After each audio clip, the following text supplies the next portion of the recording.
right. And we should be now semi-live. Hi, I'm Kira858, and today we're bringing you episode 11 of season 2 of Rivenwood Academy. Here at the Cookout, we always like to give love and support to different communities out there. So perhaps you could take a look at their channels and support them on their endeavors. First, as always, we love to give a huge shout out for is the Bear Pen. It's run by Adrian B, known as Aries. They have a variety of different TTRPG content, such as Blood of the Bayou, which is a Vampire the Masquerade game. They have Rage of the Bayou, which is a werewolf game. And they also have a couple of one-shots that has been released, as well as a couple of new projects that will be coming forward. So if you can, definitely go ahead and take a look at their content on both Twitch and YouTube. And that's going to be the Bear Pen that ends with an H. So let's go ahead and take a look at their stuff. Next, we, of course, would love to give a huge shout out for is Hutter's Entertainment. Hutter's Entertainment is a variety TTRPG channel that features horror as well as sci-fi. You'll see, of course, well-known individuals such as Michelle Young, Markia Bacardi, Melee Damage, and when we were streaming on Twitch, they regularly sent us raids and constantly sent us support, and there's a fantastic TTRPG channel overall. So if you can, definitely take a look at their content and support them on their endeavors as well. And last but certainly not least, we love to give a huge shout out for is Cutie Patootie, who is run by Brandy Rose. She's an excellent individual who's a good friend of ours. You'll see her in a couple of our upcoming shows. She just recently started on Twitch, just became an affiliate. You'll see her, of course, all across the internet. So if you can, definitely follow her Twitch channel at Cutie Patootie and support her on her endeavors. So those are the shout outs that we have for today. In terms of announcements, we have of course, we have Lords of Faerun. We have a couple of new shows that will be coming out relatively soon. The first one, of course, is called Gods of Color, which is dedicated to our cast who are be playing the role of demigods on the road to Ascension. So we're super excited for that. That will be coming out in the beginning of January. So keep an eye out. There may be a trailer also coming out relatively soon. And again, we're super excited for that. And there's about 2 more projects that should be coming out as well that we'll be super excited to announce in the relative future. So those are all of our announcements that we have for today. We're super excited for today's session. So we're just going to jump right in to episode 11 of Rivenwood Academy.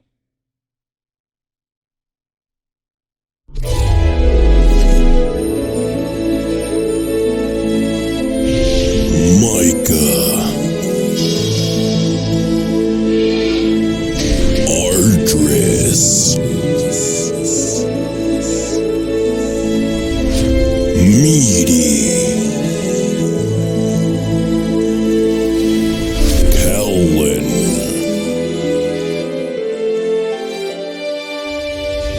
Otis. Behold the spellbinding abilities of Rivenwood Academy. All right, and we should now be back. And so with that said, Aaron, take it away. Why, hello, my lovely little adventurers. I hope that you've had a wonderful week. It's been too long since our last D&D game, and I'm very excited to jump into it. Where we left off last time is directly after a fairly intense, but unfortunately not as deadly as I would have liked, battle at the Seal of Thymos. There were these weird, sculpted, skeletal-looking figures that attacked the party, that kept regenerating. The party eventually, with some well-placed fireballs, a couple of dimension doors, Nazarath doing quite a bit of heavy lifting, were able to get to these circular areas on each corner of kind of the seal and destroy these, were they constructs? We don't know. And have infused the seal with 12 circles of magic. As they did so, they saw that the central skeletal or the central, not skeletal, sculpted figure turned and looked at them as if in relief before also crumbling to dust. And the seal around you is currently faintly pulsing with this orangish yellow kind of golden light. So we stopped right there in that moment. Miri is currently unconscious on the ground right at the entrance to where this seal was. It is still a little bit gloomy here for some reason. It is still a little bit. It is very magical, as Argus unfortunately learned again. But before we jump into your aftermath, I'm going to ask that everyone please remove your headphones except for Miri, because we're going to have a little conversation.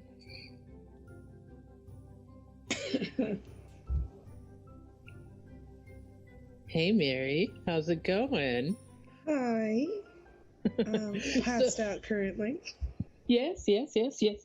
Unconscious, not making death saves, so you're stable right now. Yeah. You're unconscious. They did some medicine checks, but weren't able to really tell what is going on. We're going to resolve that right now. But first, what I need you to tell me is, tell me Miri's favorite place. That would be on the back of her father's wagon, just where they would travel, and she would talk with all of her siblings. You find yourself as you had walked up to the seal, and this intense feeling of fear had come and kind of it like pierced your soul and overwhelmed you to the point that you lost consciousness. But when you dropped, you did not feel your body hit the ground. Instead, you felt your mind fall into this beautiful, peaceful place. Your feet are dangling off the back of this wagon that is traveling a road that you know really well. The colors are beautiful. It is autumnal. There are leaves changing and floating throughout the air. You can hear your siblings all around you, some of them boastful and some of them playing and some of them running behind the cart or entertaining some of the animals that travel along with you. It's a beautiful, peaceful, in it. I don't mean in a calm way, in like a truly peaceful way. You feel it in your soul. And as you're sitting there, it just feels so natural that someone is sitting beside you. And it feels right. It feels correct. But at no point do you actually turn to look. It's like you know someone's there and you know they're supposed to be there. And that's what it's supposed to be. And so you're traveling down this road surrounded by your family in this very, kind of joyful environment, very beautiful, picturesque, surroundings as you're going. And the voice turns to you, and you hear it quite clearly. And he says, "Hello, Wanderer. I am being happy for seeing you."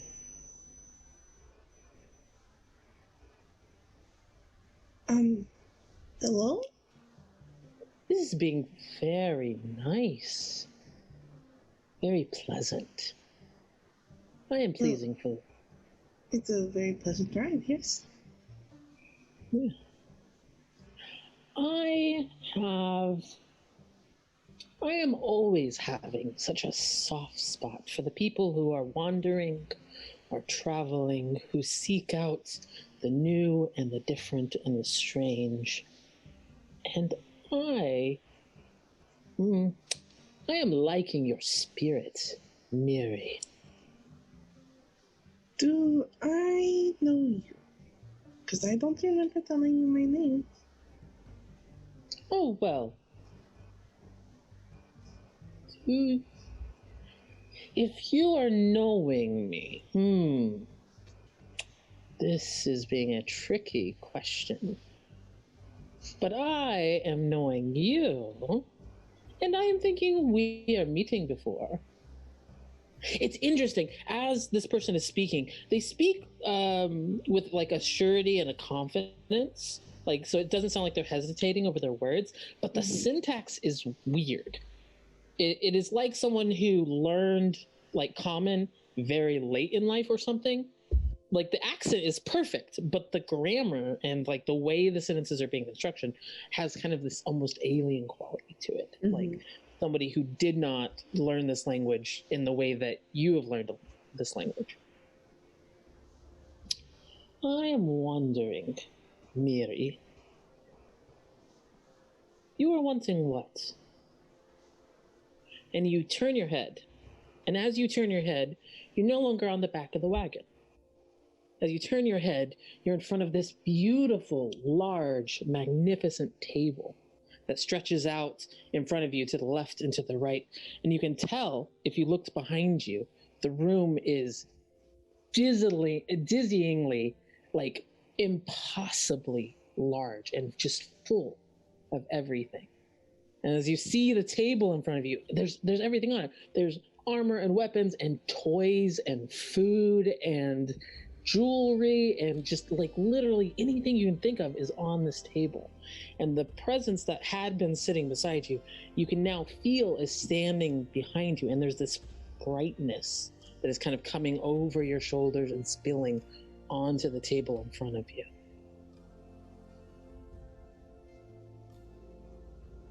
You are wanting what? I mean, but this is a lot of stuff. But I think what I want isn't material. Then you are wondering, you are finding many of the things.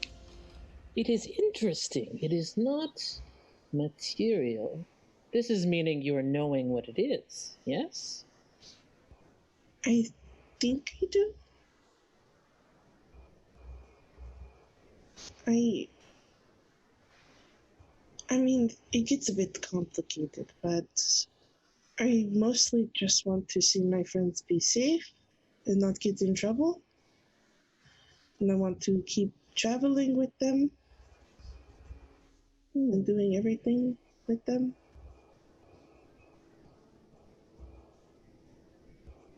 I am understanding this. I am hearing you, Miri. I am thinking we are seeing each other again sometime. Enjoy your nap. And it fades to black. I need you really quickly, before everyone else joins, roll me 3 Constitution saving throws and privately DM me, please. Okay. Oh, no. And then, Kira, can you let everyone know they can put their headphones back on? I'll send them a text. Okay.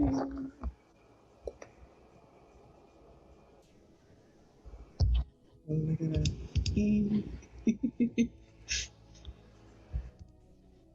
okay. Hello, my adventurers. I gotta say, that was a lot of fun to do.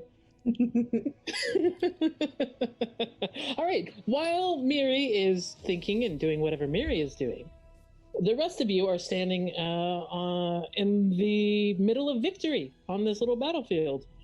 What do you want to be doing? I want to put another.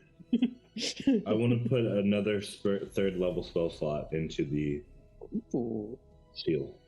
That is beautiful. What spell are you throwing in there?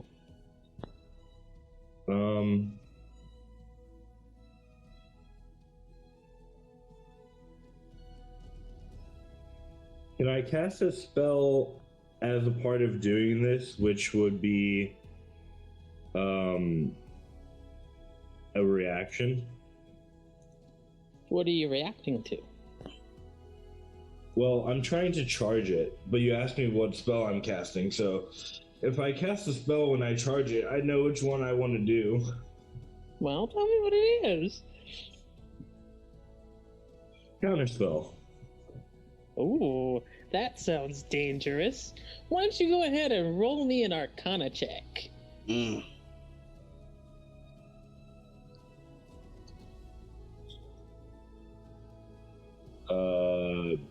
19.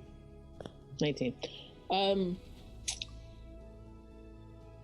Let's see, how can I put this? You know when you get a magnet and the filings make the thing? and then you get another magnet, and you put the other, like the repulsing side towards those, and it goes a little wonky. You're thinking counterspell in a situation in which you're trying to make sure that spells are happening might make things go a little wonky. Dang, I was trying to give it magic resistance, but fair enough. Then I'll use Cure Wounds. Ooh. And that's at 3rd level, you said? Yeah. Each of you are still in the circles. As Kellen does this, can you go ahead and roll me what that would heal? Yes, I can.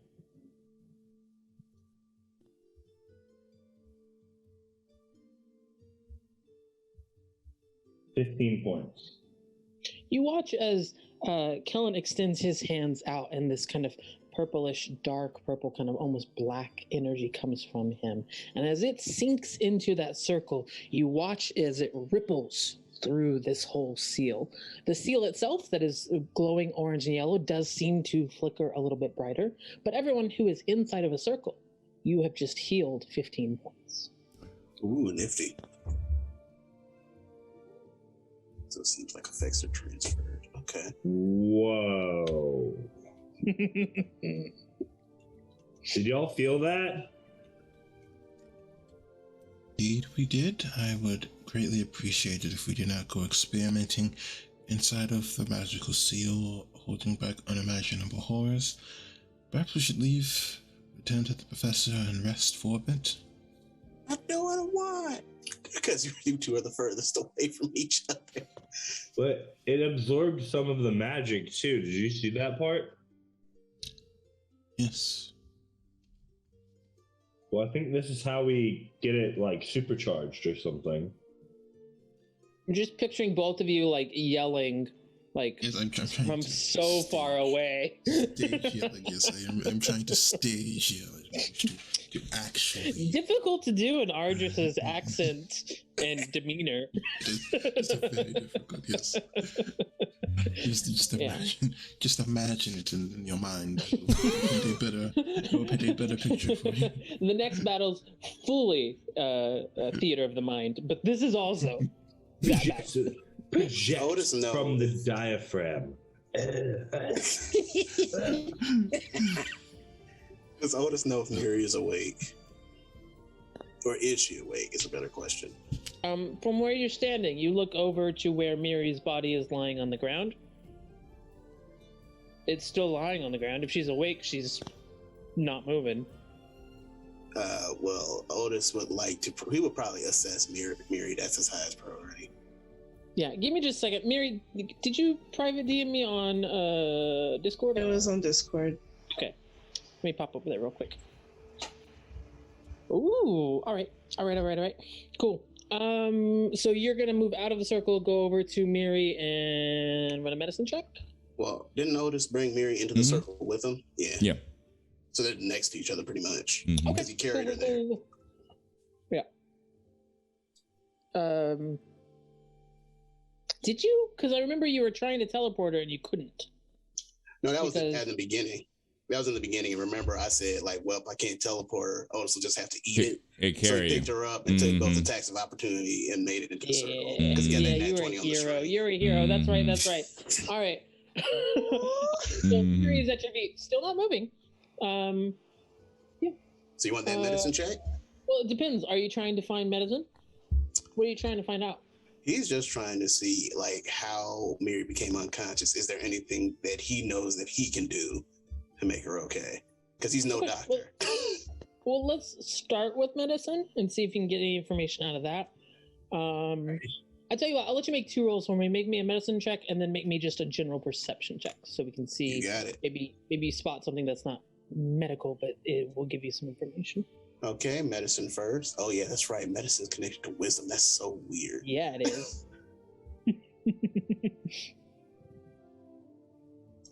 And he's proficient. Yeah, that's a 13 total on medicine and general perception. So that's my D20, adding my D4 because I'm a racial ability. I rolled a 14 plus 8, 21. 21. All right. You're looking her over. Again, you can tell that this is unconsciousness. This is not.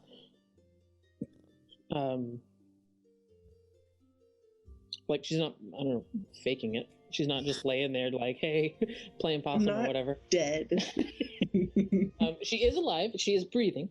You can tell that is happening, and you're looking at her kind of from a okay. I don't understand medicine per se, but what do I understand about what's going on? As you're looking over her body and kind of like scoping out, do you see any wounds? You don't. Do you see? Wait, what's that? And you look down at her left hand, and you can see that the last 3 fingers of her left hand have this weird texture to them. They're kind of gray. They're kind of, well, you would say it looks like stone. Would Otis be able to make that correlation between the paralysis experience he had with Miri's situation? Would he? I mean, he's not an idiot, but like he's quite wise. Mm-hmm. So okay, based on that, he doesn't have any anti-petrification spells. Cure wounds won't necessarily help it. He doesn't have lesser restoration. So he probably just holler, I think Raph is still petrified. Or whatever.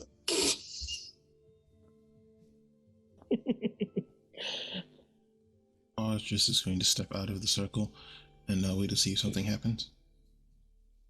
You step out of the circle. The circle is, or the seal itself is still charged. It's still glowing with this golden orangey kind of light. I don't know, none of these statues like reform and start charging at you or anything like that. You don't see any noticeable effects from stepping out of the circle. You did not see any. Well, no, we'll stop it there. You don't see any noticeable effects from the movie. He's going to make his way over towards where Miri and Otis are. Describe your trajectory here, because you are on like diagonally opposite sides. You could go straight through the middle, go past the pile of rock, go past where that original guardian was, or you can try and skirt around the outside if you don't want to go through that. You tell me, how do you want to get there? So I think I remember what it looks like. He's not walking straight through the middle. Okay. Yeah, so it takes you a little bit while longer. You can either go Kellen's side or Micah's side. Do you have a preference? He'll go on Micah's side. He'll be bringing people along with him as he's walking.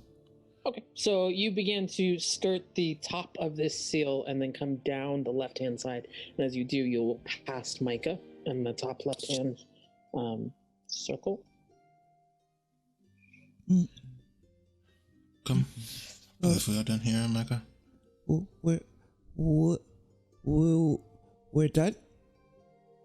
I believe so. Okay. And they'll grab one to, can they still have the summon Faye out? So they'll just hold on to her hand. She's so dope. Yeah, she did so much work last session. And so they'll hold on to her hand and just start following suit. Just like everyone else, she looks at you with haughty indifference, but she holds your hand. All right, so you guys continue to head towards Otis. Before we get there, Kellen, what are you doing in the meantime? Ignoring Argis's request and inspecting the seal runes at my feet. Okay, go ahead and roll me an arc. Okay, you tell me, are you looking for Arcana or are you looking for Investigation? You'll get different information for which one you choose. I'd say he's just investigating at the moment because in reading these seals, usually the Arcana has been mostly outside the scope of his current knowledge. So he'd be looking for investigating things of a particular interest that could spark like further investigation later or further research later. Like, for example, he also inspected the runes at the previous one. He would be interested in, do I remember with my keen mind any of these being identical to the ones at the previous seal, or are they all different? Anyway, that's where I'm going with it. Excellent. Go ahead and roll that investigation check. What the hell? Okay.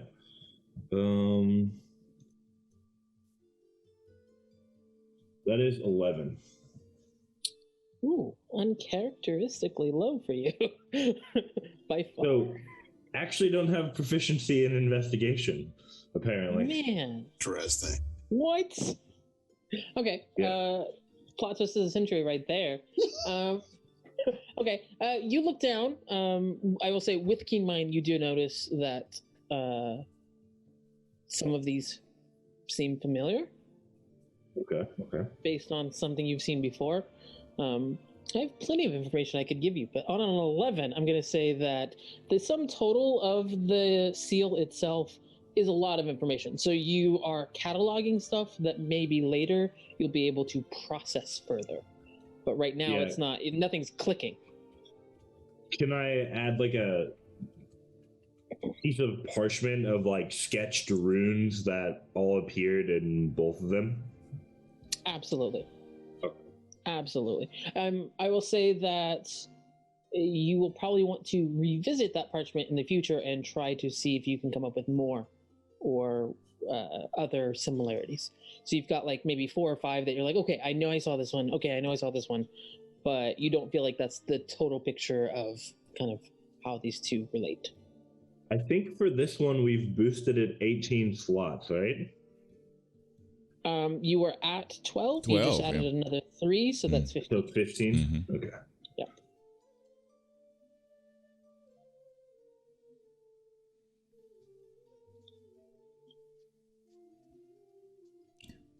All right. You guys have made it to where Otis is, and Miri's corporeal form is. Taking a power nap. I'd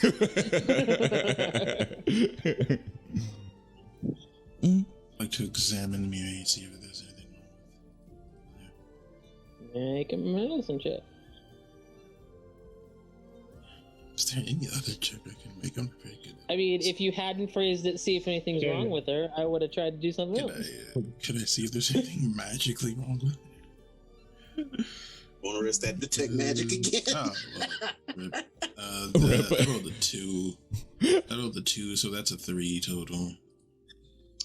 She's not moving. That seems wrong. Alright, well, I'm a wizard, so I'm gonna just cast Dispel Magic and see what happens. What? Wait, is she in the circle still? Mm-hmm. No. Okay. You wanted to make sure she is. I will move her as far away from the circle as possible. Otis is not going to let you.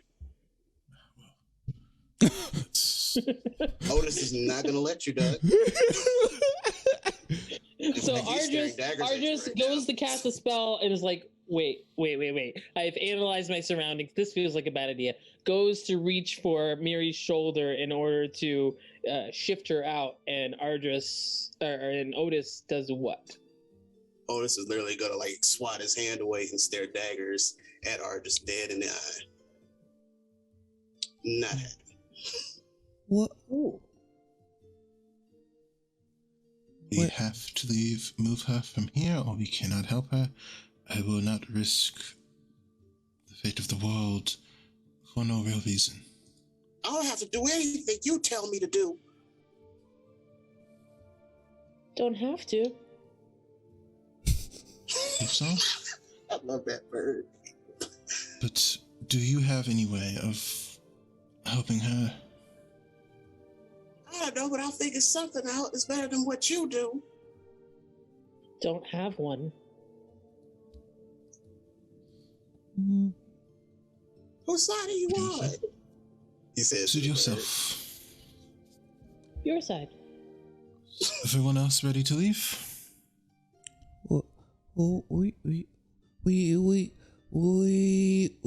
We can't leave Mary here. Kid, that's the guy who sets his friends on fire. You really want to go anywhere with him now? Well, what? And Otis is going to cast what is it, Minor Illusion, I believe, his cantrip. Yes. Mm-hmm. He's going to cast Minor Illusion, and he is going to make a to scale image of Ardris casting Fireball in the middle of that hotel. You intend to create an illusion of Ardris casting Fireball. Because you're standing in the circle, that magic goes into the circle. You watch that same rippling. It does not seem like the seal gets any brighter as you do so, but it is interesting because as you cast this, you see several brief flickers all around the seal of that exact scene. It just kind of flickers on and off and on and off. Well, It goes around and That is so dope. disappears. so while I'm at the one next to them in the middle of drawing some stuff, this image just pops up. Yeah, you're there, making your notes, and then you catch out of the corner of your eye and you look over and you very quickly see Otis's perception of Ardris casting a fireball, and then Kellen goes, ah, and then looks around. They're busy, right? No one noticed him scream a little bit. We good? We good? I think they're on the opposite end. So we're kind of different. I don't think we would have saw. You're safe. I think Ursa, you notice. Oh, yeah, because he's the caster. But he would notice that. Ursa, image. you notice because you've got a ridiculously high passive perception. That's why. Okay.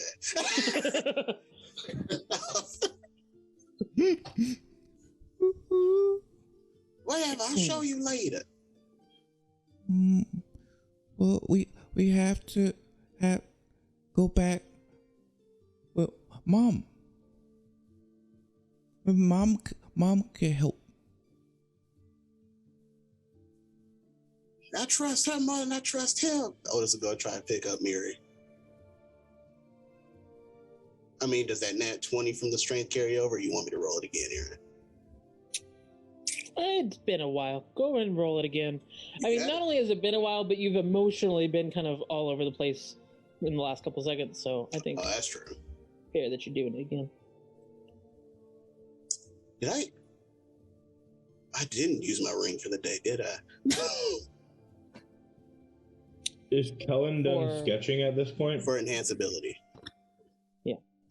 Yeah, I'd say you're probably wrapping up about now. Yeah. I'll do it just in case. Why? What's going on with Miri and why are you yelling about Ardris? Because I don't trust them, Kellen. They tried to kill me. What? Oh, the thing you showed, that literally happened. You were right, yeah, and you don't want, okay. I see what is going on. Do you trust me? Yeah. You know Otis is shouting at you because of the distance away. No, he's walking to you. Okay. So we start out shouting at each other and slowly get quieter as we approach. Or worse, you keep shouting and it just gets louder. Dungeon Master. Kelone. I still have 1 third level spell slot, and now seems like a great time for me to spontaneously cast the thing in a time of need. Oh? Are you planning to cast it? Give me a geographical location in which you are planning to cast this, so that directly on Miri. Where she is right now? No. Once he because I'm being very generous in reminding you that right now she is still in the circle. He's carrying her, right? No, he hasn't picked her up yet. Oh, okay. I thought he was carrying her. Not quite. Okay, so he says, before I try this, Ardris is probably right. We should probably at least start carrying her back up to Micah's mom. I was getting to that. He was going to try and attempt to pick up Miri. Yeah, I wait until we are at X 24.00345, and Y negative 786542 before casting the spell. I mean, I think your X is a little bit too high, but all right. Oh my goodness. Why on these? I got a nat 20 on that strength check. I can't. Nice. Why on strength though? Multi-class barbarian, dog. Yep. Ellsworth lives on. Ursus is gonna get that 8th level in Druid, and he's gonna take a feat. I can see that. All right. You have zero problems in scooping up Miri and beginning to move your way back towards where you came. I just want to double check. Everyone is currently moving this way right now? Yeah, Yes. everybody's convenient. Mm-hmm. Yeah, we're all leaving the seal proper area. Mm-hmm. I'm going where they're going. Miri's like, I ain't got no choice. What do you want from me? If you are, well, actually, let me look at some stats real quick. Yeah, all right. Micah and Ardris, as you are moving with the group, both of you have a relatively high passive investigation. So I'm going to say, as you're moving with the group, Micah, you trip just a little bit, and so you direct your attention back to your feet. And as you do, Ardris, you catch out of the corner of your eye, there was something that like flashed when he tripped a little bit.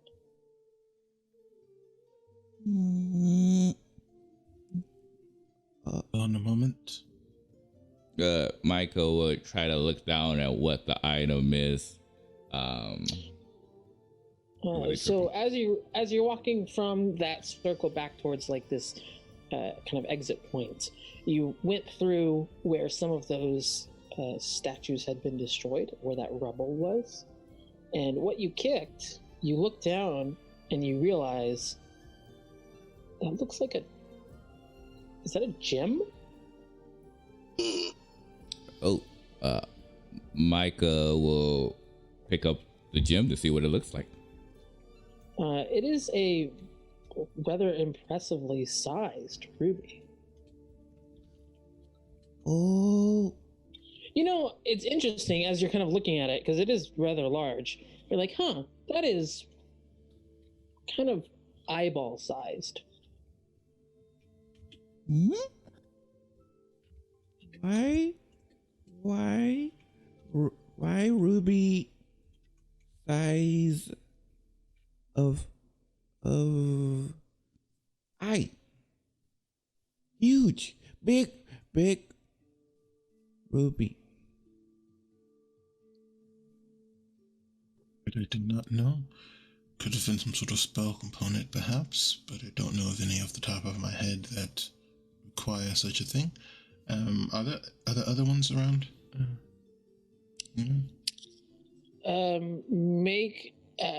Make me an investigation check. Yes, investigation. I can do. Should there be more one than one eye? That's what they're saying. 24. You got 24. I mean, you look down at his feet and you can see that there is another large gem, this one an emerald. And you look kind of over at where this rubble is for another skeleton, and you think you see something there. Do I know anything about this in terms of magic? Like, would a ritual on this size require components or anything like that?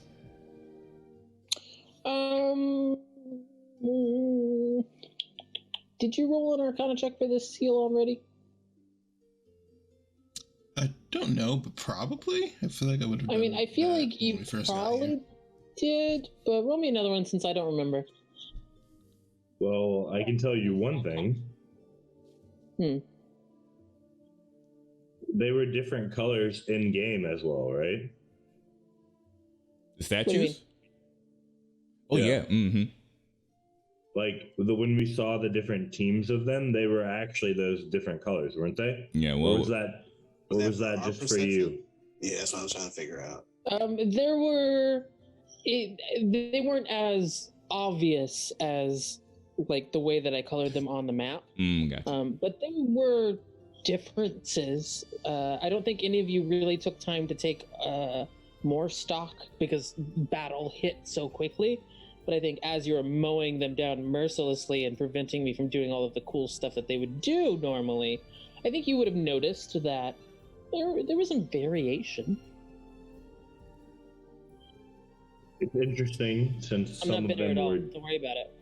since some of them were different, that the focuses seem to be different gemstones. Possible.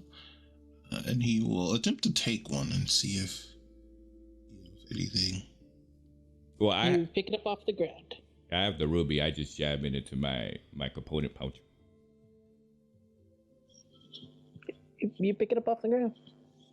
Otis isn't going to stop. He's going to keep continuing back to the clearing where Lady Rosani and Alfred Gloom are. Like, his top priority is Rabbit. Yeah, you're a ways away. You know that you're a ways away. Better. Yeah. So, but you can start heading that way, no problem. Otis, wait, and I'm gonna use Expeditious Retreat to go catch up with them. Why? I'm gonna take the other gem. You have each one gem. Cullen's gonna start, like, while Otis is marching forward, he's like trying to inspect what's going on with Miri and do that while Otis is still marching forward. And I do think it's a good time to spontaneously try that thing we talked about.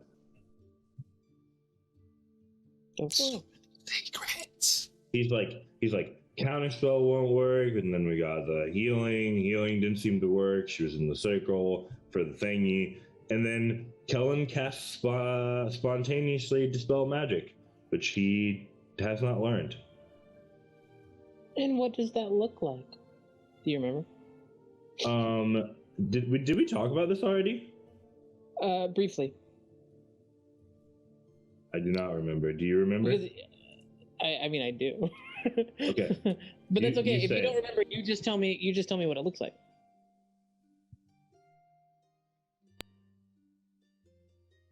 I don't remember what I said. Well, then you're free to make up whatever you'd like to do. But I want to know what I said. It was probably a good idea. The D&D game grinds to a stop as we fight the ravages of time on memory. One second, I'll send you a DM.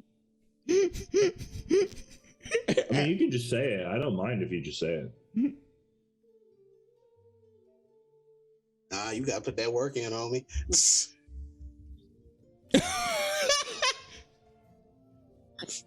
I agree. I mean, Second option. are you consenting to that? I don't know. Otis would let you. Yeah. Yes. Sneak attack Miri. Oh, I'm awake with these daggers in my side.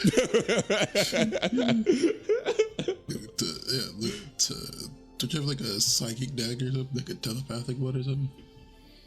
Side knife.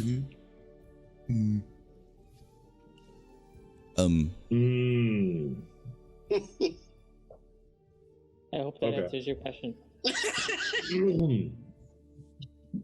So it looks kind of like he quickly starts stirring, like you would stir like stew in a pot, making circles until it leaves behind this like circling faint trace of purple energy. And then he quickly starts taking the wand and drawing little runes inside of the circle, and it pops, and he casts Dispel Magic on Miri. Mm.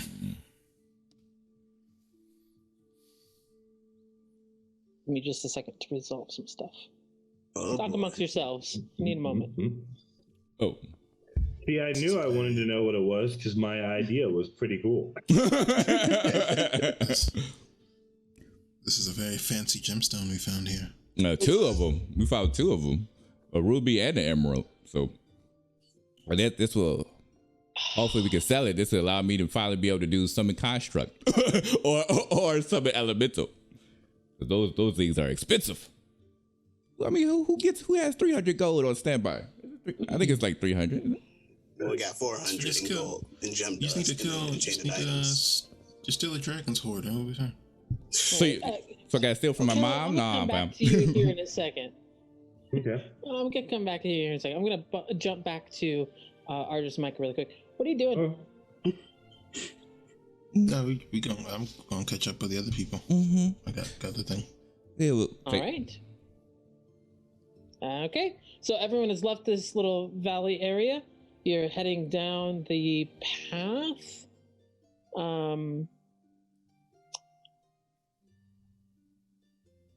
Kellen, you have never cast this spell before. Nope. You don't know where this is coming from. You don't understand. Like your body is doing this before your conscious thought catches up to the fact that you are doing it. Yup. It's bizarre. It's like the reverse of an out-of-body experience. You are so far into your body, like your somatic component basically has taken over as you're doing this without thinking about it. And that shouldn't work. It should not work. You have studied magic long enough to know how magic works through you and how it is a conscious effort to apply what you have learned in order to create effects that you are intending. And this is not that. Zach, I want you to know that this also should not have worked mechanically, except when I rolled a natural 20. So guess what, bud?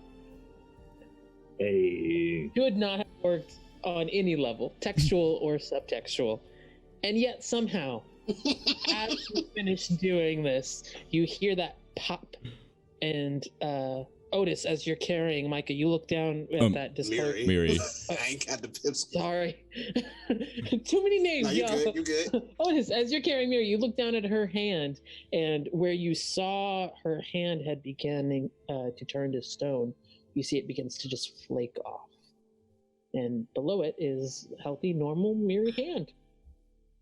It is not an instant process, but it is fairly quick, and it's happening literally right in front of your eyes. It is like watching one of those sped up videos of like a fruit decomposing or something, where it, like, you know, it shouldn't happen like that, but it's happening so quick. You're just watching the stone just kind of just flake away, as if time were sped up and it was naturally happening. That's dope. In seeing that, I guess Otis would probably put Miri down. Miri, you remember that you had been hit with this wave of fear. And you didn't remember hitting the ground, but just now, just as your vision had gone back to dark, you feel yourself land.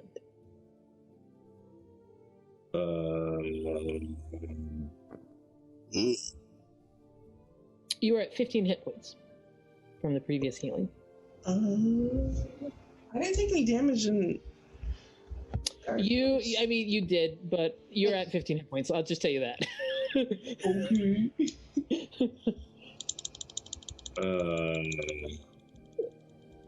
Otis, what did you do? I didn't do nothing. That's what you did. You cast something on her. Right. You not remember what you did, Kellen? Am I No. I definitely know, he said with that slightly obvious lying tone.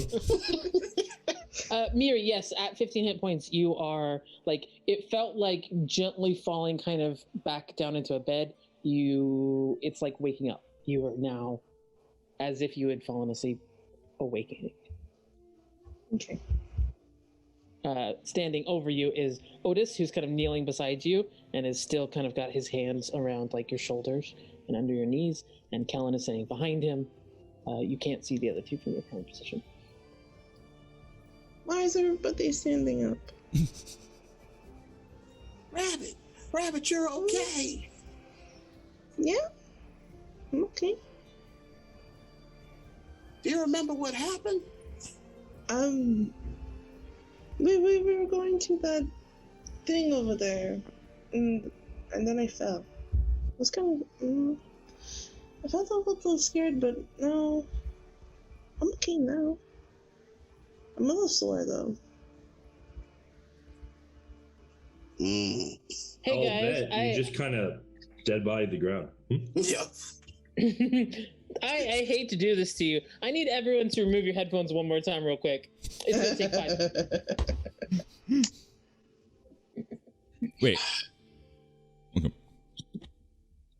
Mary, Yes. as you blink your eyes open and you wake up, you remember, you can hear kind of in your brain that I wish to be connected. I wish for them to be safe.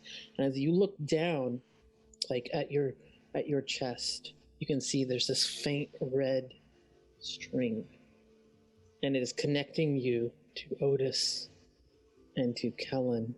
And you can see there's these 2 more strings that are heading back behind them. You can't see Argus and Micah, but you would assume they're heading towards them. And there's 1 more that is heading the other way and fades off into the distance. All right, I'll pick him up with your foot down. All right. Come back. Everyone come back. Come back. That's right. This is purely revenge for your tactical excellence against my seal. No, every single time I've watched, like, you know, like Critical Role or whatever do one of those whispers, I'm like, I want to do one. I want to whisper. It's hard to whisper on Zoom, so it's an honor system, take out your headphones kind of deal. Mm-hmm. Mary can. I'm assuming she's the only one that can see this. Yeah, exactly. Okay. She kind of just keeps like swiping at her chest a little bit. There's no effect. Did you? I will say it's very, very faint. Like, it's the kind of thing, like, if you're not looking at it, you don't see it. Mm-hmm. That's funny. Big Rabbit's a little loopy. What'd you cast on it, Kellen? I don't think it was me. I think she must have gotten some kind of concussion or whatever from when she fell. No. There's a string on. There's a what? What? A string. A string on you. Mm-hmm. What are you talking about, Prince of Darkness? It's on all of you too. There are strings on all of us as well. Mm-hmm. So We've got to get her back to the Chancellor. She's losing it, Otis. I'm on it. Can you walk, Rabbit? Yeah. I can do that. I mean, Otis will keep carrying you if you can't walk. She'll get up. And as we're walking, he's just going to talk to me, and he's like, so, what happens to the string when we're all walking around? You know, like you would ask like a child that's talking about their imaginary friend, like, how many birds are flying around you? These 2 are new. And then she's actually gonna like double back a little bit and follow the strings to Ardris and Micah. Yep. Mary, you're okay. Yeah, I'm okay. These are to you 2. It's them. Something wrong. I have a string. Ardris, we all have strings coming out of us. Apparently only Miri can see them. It is possible, I suppose. I don't understand the full weight of the magic of that place. It is possible There's dealing this with one. something. It's going this way. All the way over there. Oh. She points off into the other string's direction. DM, do I know of any magical spell that would do this, do such an effect? Make an Arcana check. Can Otis make a perception check to see where Miri is indicating, if it's somewhere in the distance? Absolutely. Okay, on it. Dirty 20. Ellen, okay. Okay, let me resolve this first. No, you do not know of any spells that would induce a sense of strings. You don't know of any spells that have a visual component that has these a string attached to it. She does seem a little bit loopy about it, but she also seems pretty specific. So you don't think it's necessarily modify memory or something like that. It does not seem familiar to you. Mm-hmm. I see. And there's one in that direction as well. Mm-hmm. And just really quickly to resolve, Otis, what was that? 1 plus 16 plus 8. I believe that is 25? Yes. Okay. Yeah, so you and Kellen both know, because Kellen's came mind. You and Kellen both know that she is pointing towards the southwest.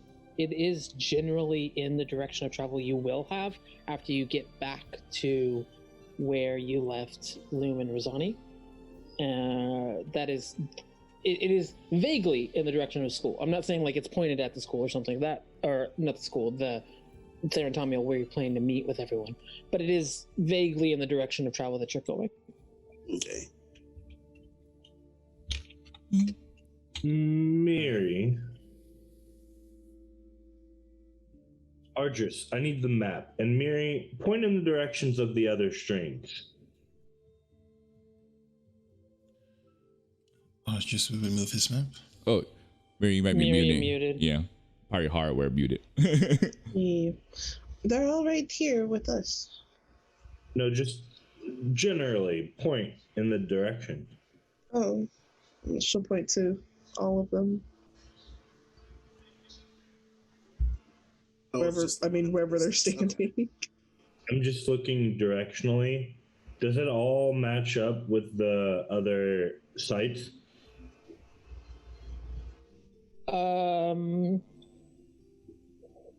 an Probably not, right? question.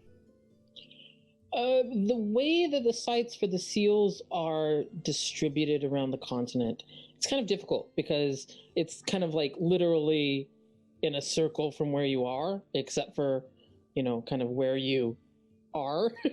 So it would be difficult to kind of try and say. It doesn't feel like she's pointing exactly in the direction of these things, but it is. It would be difficult to know even if she were, if she weren't. Even if there was a definite answer for it, it would be difficult to suss out. Guess not. He hands it back to Ardris. Well, as we kind of reel from this unexpected, unknown spell, and we begin again picking up our way towards Chancellor Rosani and Professor Alfred Gloom, I think this is where we're going to take our little break. Already? Okay. All right. So you've stopped not too far away from the exit. You know that you have maybe even an hour and a half of walking in order to try and get back to where you were. An hour and a half actually might be a little bit small. It might be closer to 2 hours of walking to get back to where the Chancellor and Alpha Gloom were in the sanctuary. Sanctum, that's it. It's not sanctuary, it's sanctum. So you had stopped for a bit in order to assess kind of the situation with Miri, pull out a map, discuss some string theories. What is next? So I guess just to quick wrap things up for our side, and I guess maybe a few of us would probably head over to the ruin to just check and see if there's any other things located inside of it, per se. Okay, so some of you are heading back and some of you are heading forward, or? Yeah, Otis would be going forward. Mm-hmm. Otis would be trying to get back to her. Yeah, I'll probably be headed back to the location since I found the ruby. Okay. Ardris will return to see if there's anything important that they missed. Well, they could while they just kind of like let Miri relax for like a second, they could go back so we don't have to split up. You would have to convince Otis of that because you're talking about strings that he can't see and he thinks something is genuinely irrevocably wrong with Miri. Fair enough. Whisk her away. Miri's like, I could just sit here, and Otis is like, nah. Nah. Wait, I go to the strings. Wait, I think Andres, Kellen, cross over. Let's see if we can break them. You're definitely going to the Chancellor now, Rabbit. Kellen does the thing where he freezes, and Micah and Ardris are heading back off one way, and Otis and Miri are walking the other way, and he like double takes back and forth, like calculating, like, okay, what do I do? Ultimately, he decides to go with Ardris and Micah. Okay. Awesome. So let's follow the people who are doubling back here for a second. So you go back the short distance back towards the seal. You decide you want to take a closer look at what? Tell me what you're doing. Since we found the 2 rubies inside, Micah's going to just look around and see if there's any other items that could be located or anything, that could be used salvageable or that they could bring with them. So you're looking at the statue remains? Is that what you're targeting? Yep, statue remains, the grounds around, just anything, because he tripped over something that fell on the ground, so they're assuming maybe there's also other stuff on the ground as well. So, I understand what you're saying. Is doing a walkthrough, like when you move out of a house, you need to do that last kind of look through to make sure you didn't leave anything behind. You're just doing that. And so when I just moved, I just did that. Go ahead, sir. Okay, I'll tell you what. Well, Kellen, you tell me what you're looking at. I'm probably about to do what we call something really dumb. Yeah. And I'm gonna go inspect the center pile of rocks. Cool. All right, so let's start with Micah. Micah, go ahead and actually, Micah and Ardris, you're both doing kind of the same thing. Both go ahead and make me investigation checks. All right. Ardris, roll yours with advantage because of your previous 24. With advantage? Two dice at the same time. The DM give it, the DM take it away. What was the roll? Investigation. 21. Okay. 17. Okay.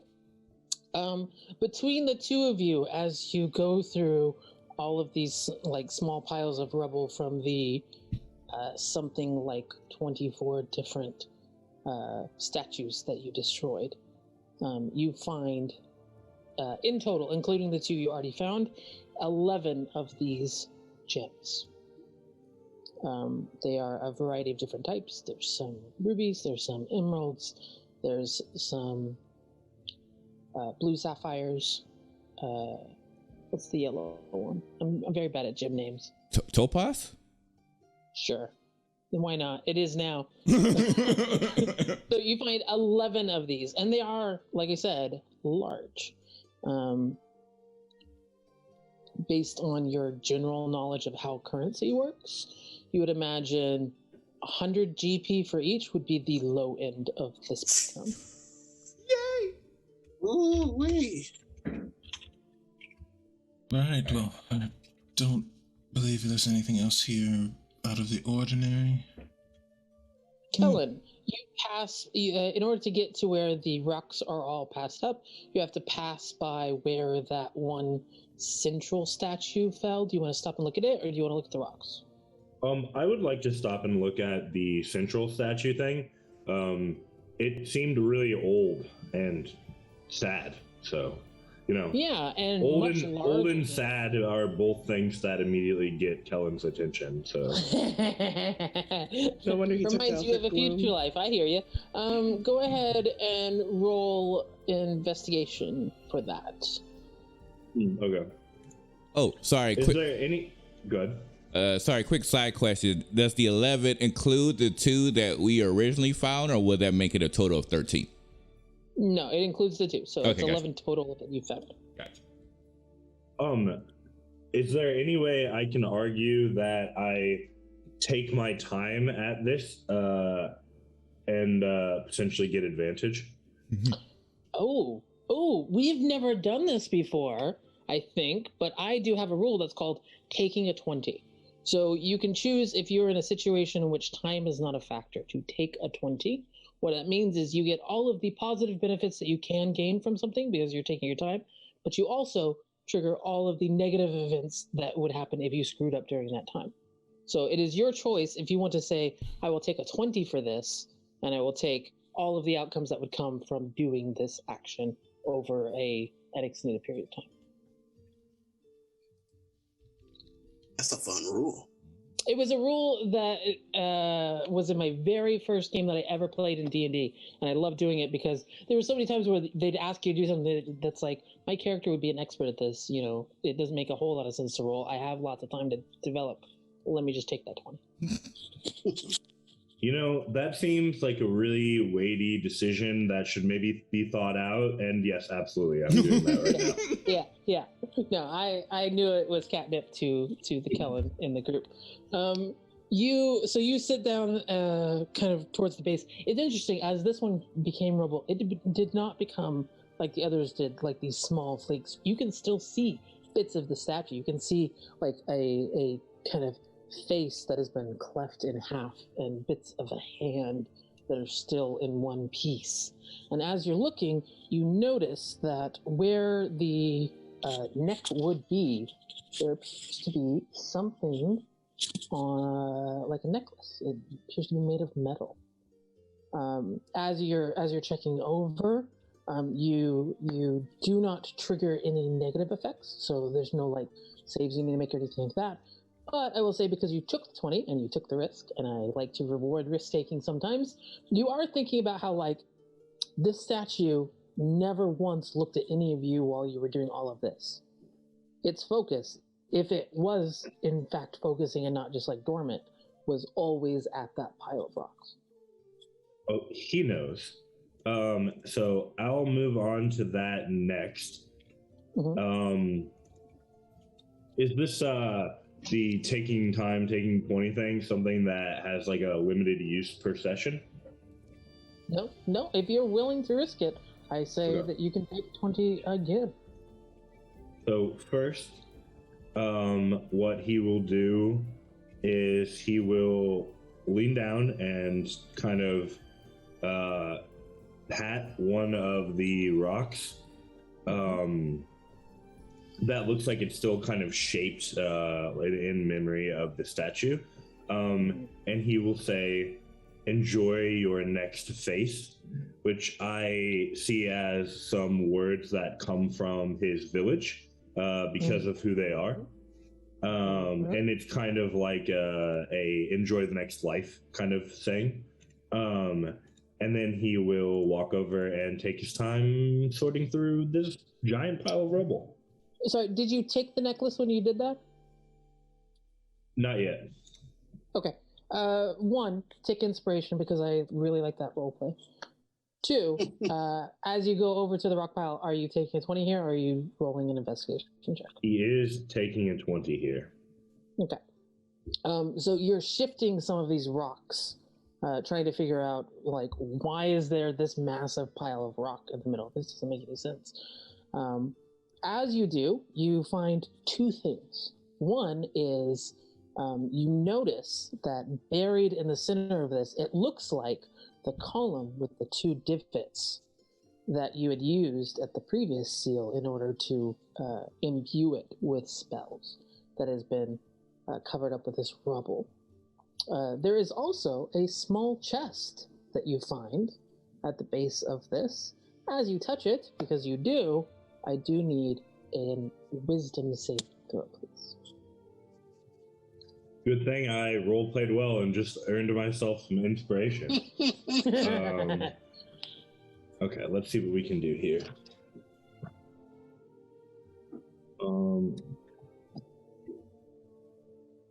Wisdom. Okay, that's not terrible. Roll. I'm gonna use my point of inspiration. Okay. That's better. 18. 18, nice. All right, you as you touch it, there's kind of this jolt. It feels like a hit of caffeine, where it's just like you suddenly are like, and then it dissipates, and you have a chest in your hand. It's relatively small. It's in freedom units. It's like 8 inches by 5 inches, and about 4 inches deep from the bottom to where the lid closes. Before I misspeak, he's going to try to pick up the necklace on the way back. So, like, when he's doubling back to go meet up with Micah and Ree, does that create any ramifications? Nope. Okay. And just so I know, do either of these items radiate, like, hide me from your friends energy? No? Okay, cool. Then he'll just walk carrying the chest and the necklace, not hiding anything. Okay. Which is why I had to check before. I'm like, oh, he just goes and shows both of them to him. All right, so our little detective squad here all joins up, having found quite a few interesting items. 11 gems, large gems of various types, a necklace, and a chest. I assume that you are now exiting, or is there anything else you want to do while you're here? Yep. All right. So you're a little ways behind them because it takes time to investigate such a large space. So we're going to cut over to Ursa and Miri. Ursa and Miri, you've been walking for a while. Was there anything you wanted to do on the road? Otis is pretty focused. Miri. Definitely keeping his eye on Miri more than usual. Sorry.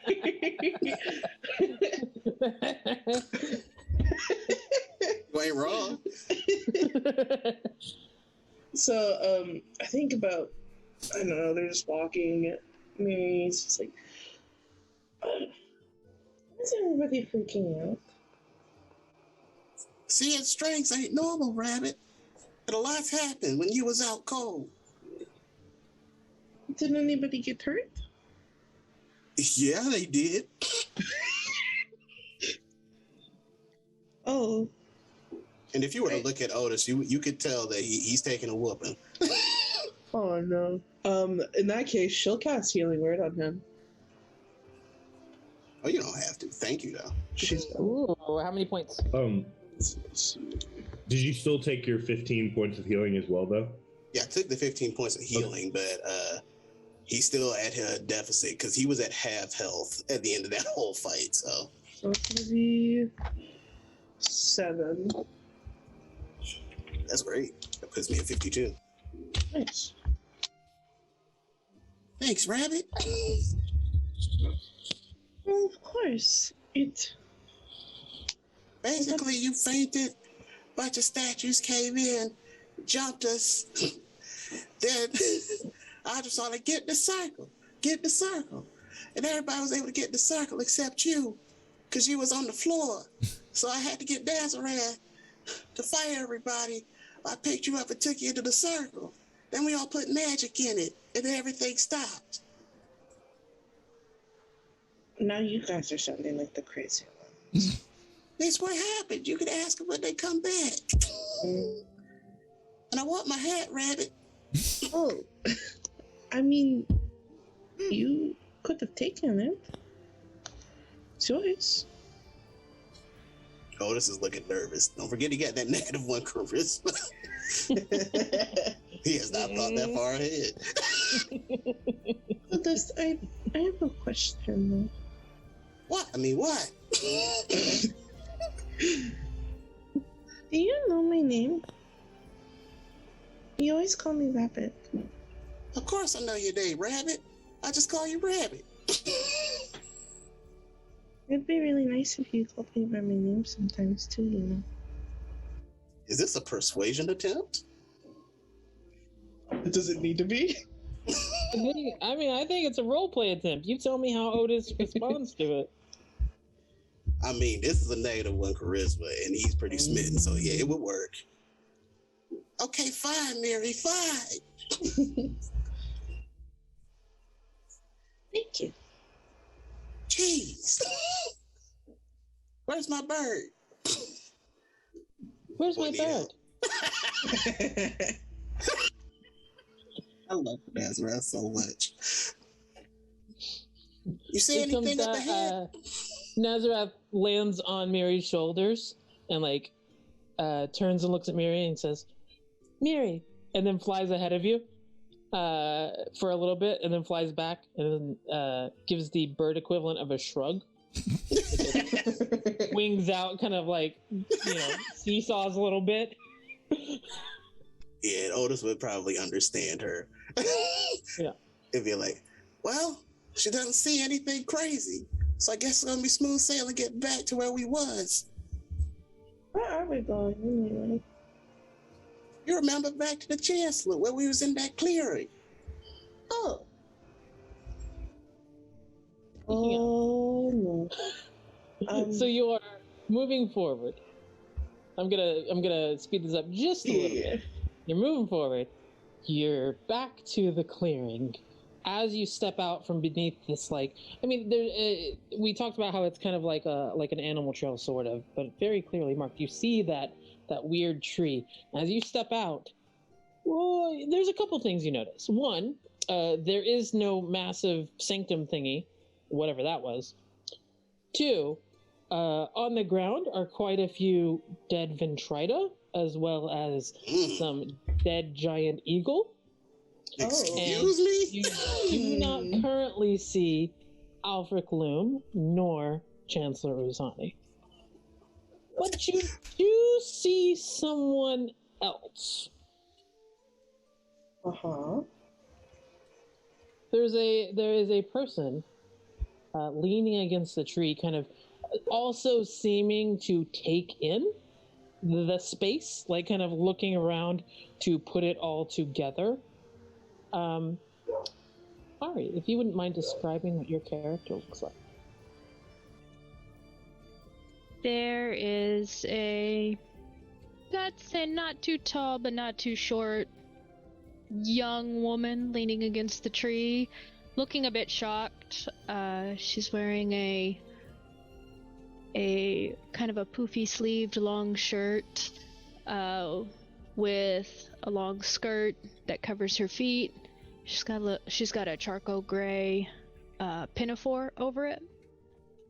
Her hair is jet black and kind of piled up high on her head and hidden a little bit by what looks like a handkerchief she tied around her hair. And she's just observing. Off question, if I may. What color are her eyes? They are blue. Oh, you lucked out.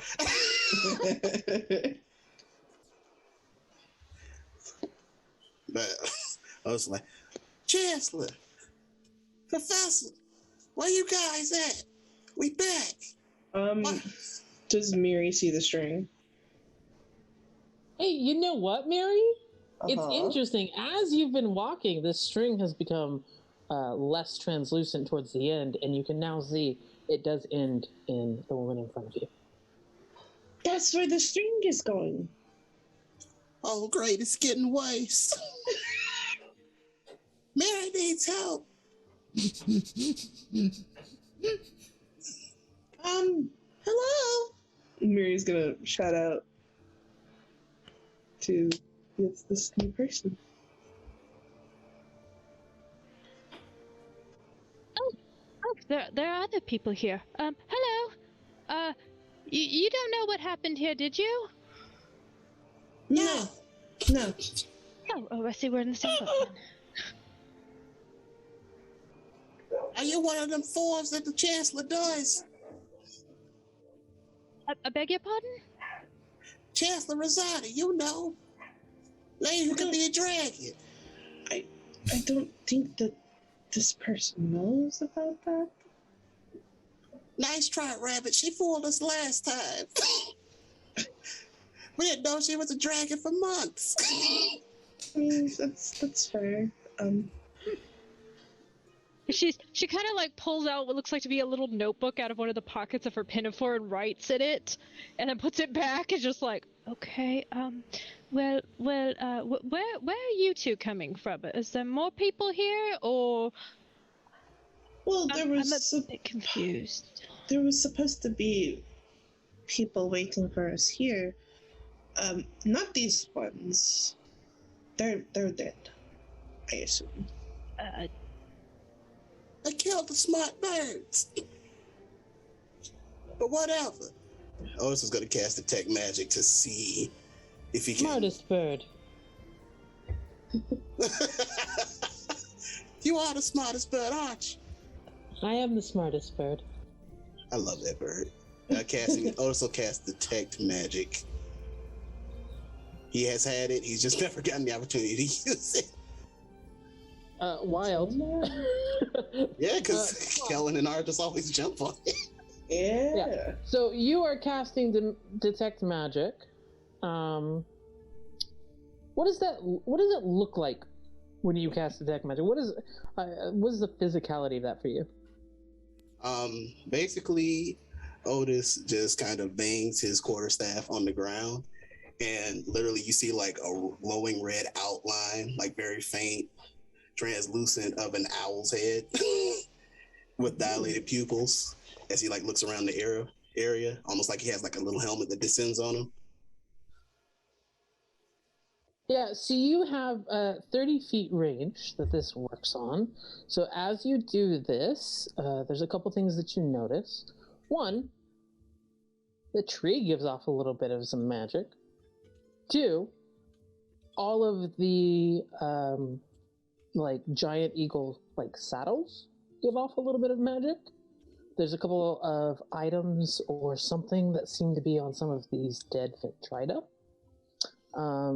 And the woman in front of you has... Hold on, I gotta look. I sent it to you and I already forgot. One second. The one thing that you really notice is that there is a very strong magical sense. It's a bunch of different schools. I guess I could tell you all, but like, there's evocation, there's transmutation, there's abjuration. Ooh-wee. I honestly, it might be one of each school now that I'm thinking about it. Hey, there's quite a bit. There's quite a bit here. Divination. Yeah. Otis will suddenly look down at the woman in that case. Yep, you're definitely the Chancellor. You're not getting me this time. Got too much magic. I honestly have no idea what you were talking about. So it's just like slowly going to start walking over, just kind of like try to like gingerly step around the like corpses and stuff. Where are you two coming from, and who is this Chancellor? Well, I guess I don't really know where we're coming from. He probably could tell you more about that, but the Chancellor is... Well, have you heard of Rivenwood Academy before? That's a good question, DM. Has No, she? you have not. You have not. No, I'm assuming that's not from around here. No. It also blew up recently. So. Well, all right. We didn't get that news either. All right. I'm Yvain. It's a pleasure to meet you. You are... Well, my name is Mary. We all were students at the academy, and Chancellor Rosani was the headmaster of the whole thing before it blew up. Oh, right, and she's a dragon. Yeah, that one came up on this too. Interesting. Well, I just happened to find all of this here, and I'm not exactly sure what happened, but if you're looking for someone, I could possibly help. And she just keeps looking back, like I don't know what happened. Well, I'm going to interrupt you here for just a second because I'm going to jump into a flashback with Yvain. So we're going to flash back to how did you actually get to this physical location? A month ago, your mentor was called away on some sort of important business. Your mentor and you have a very interesting relationship because she clearly knows what she's talking about, and you know almost nothing about her, really.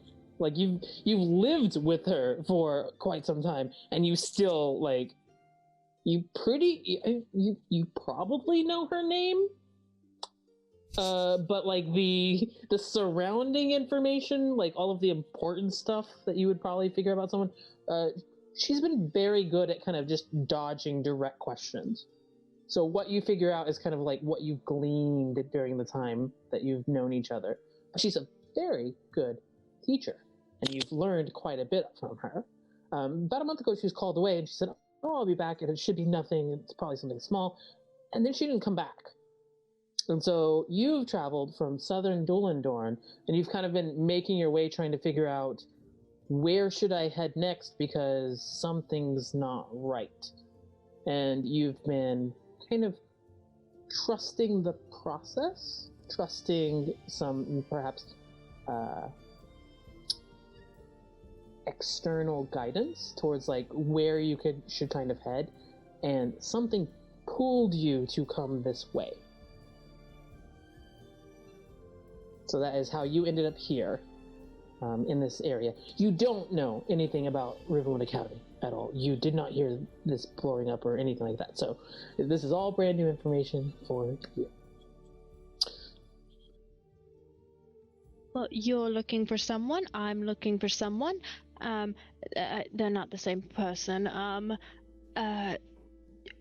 You didn't hear any noise from whatever happened here?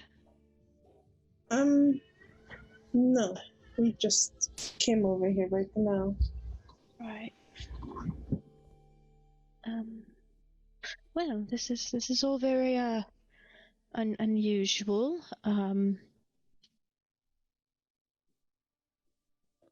Otis is kind of like walking the perimeter because he's got that 30 feet of vision just to see if he can make out if either the Professor Loom or Chancellor Rosani are nearby. As you make your walk, I'm going to say, because you have Detect Magic up, go ahead and roll me a perception check with advantage. Nice. Okay. And my racial ability still applies to that? Haven't you already used it? I can use it an unlimited amount of times. Oh, well then, yeah, go for it. So, 2d20 and a d4. So you have the string too. She points to. I can't pronounce her name. Is there a Yvain? Yvain, okay. Well, a string, and she's like checking her clothes to see if there is a string hanging off of her anywhere. No, right here, and she points at her chest.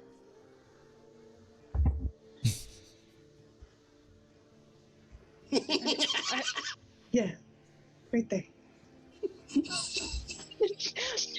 she looks down, and then she looks back up, and then she just looks down her shirt like, what are you talking about?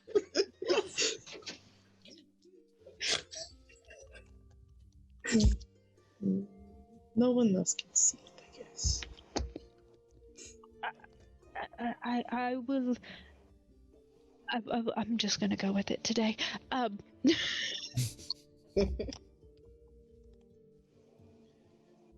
So we're trying to find Chancellor Rosani and our professor, they were supposed to be here, but something happened. Oh, this. Do you notice anything? To resolve the roll, Aaron, that is 13 plus 3 plus 8, so 24, I believe.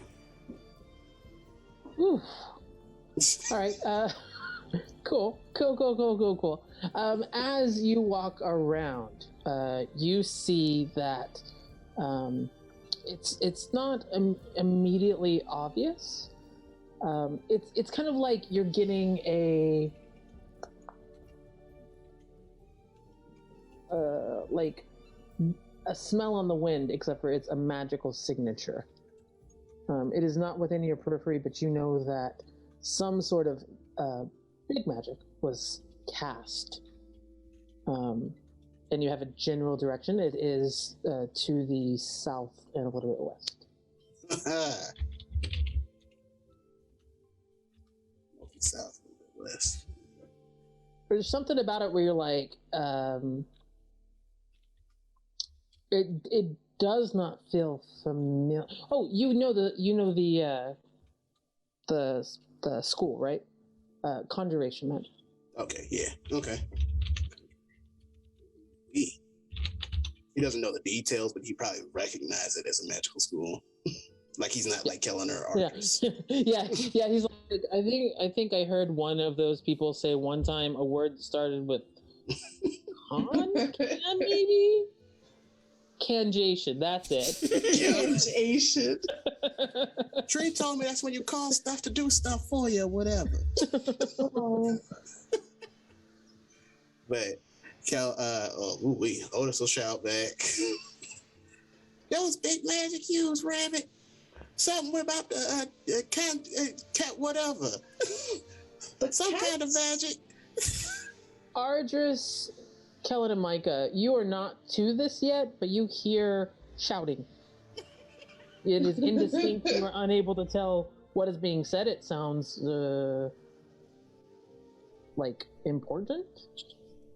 I put my new things away in my bag for now and draw my dagger.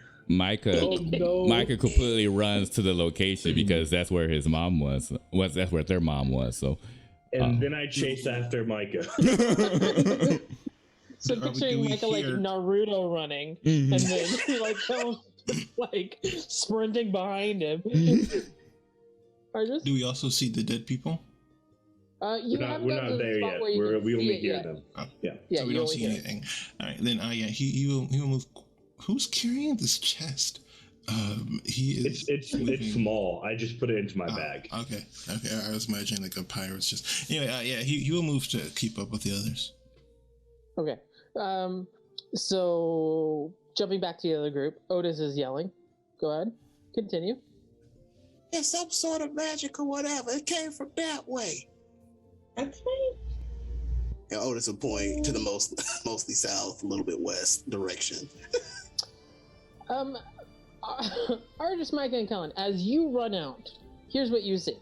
A person you do not know. Miri's standing, and from your position, it looks like Miri is pointing at this person.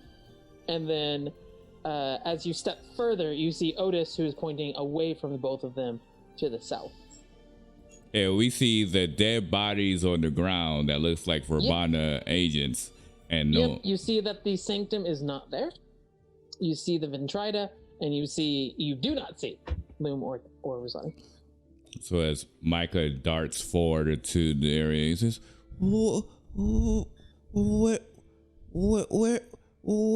where's mom? Where's mom? Which direction did Micah run to? Micah. Oh, okay, then that answers that. Well, first of all, nobody attack her. Helen has his dagger like up and ready to throw. No, Kellen, you put that dagger away. Mom. We have to move. Everyone, gather your things as quickly as possible. I'm doing what? Otis, what is in that direction you're looking in? Otis purposefully does not respond to Ardris. Otis, what's in that direction you're looking in? There's big magic that was used, Kellen. Seemed like either went that way, it came from that way. Oh no. Okay.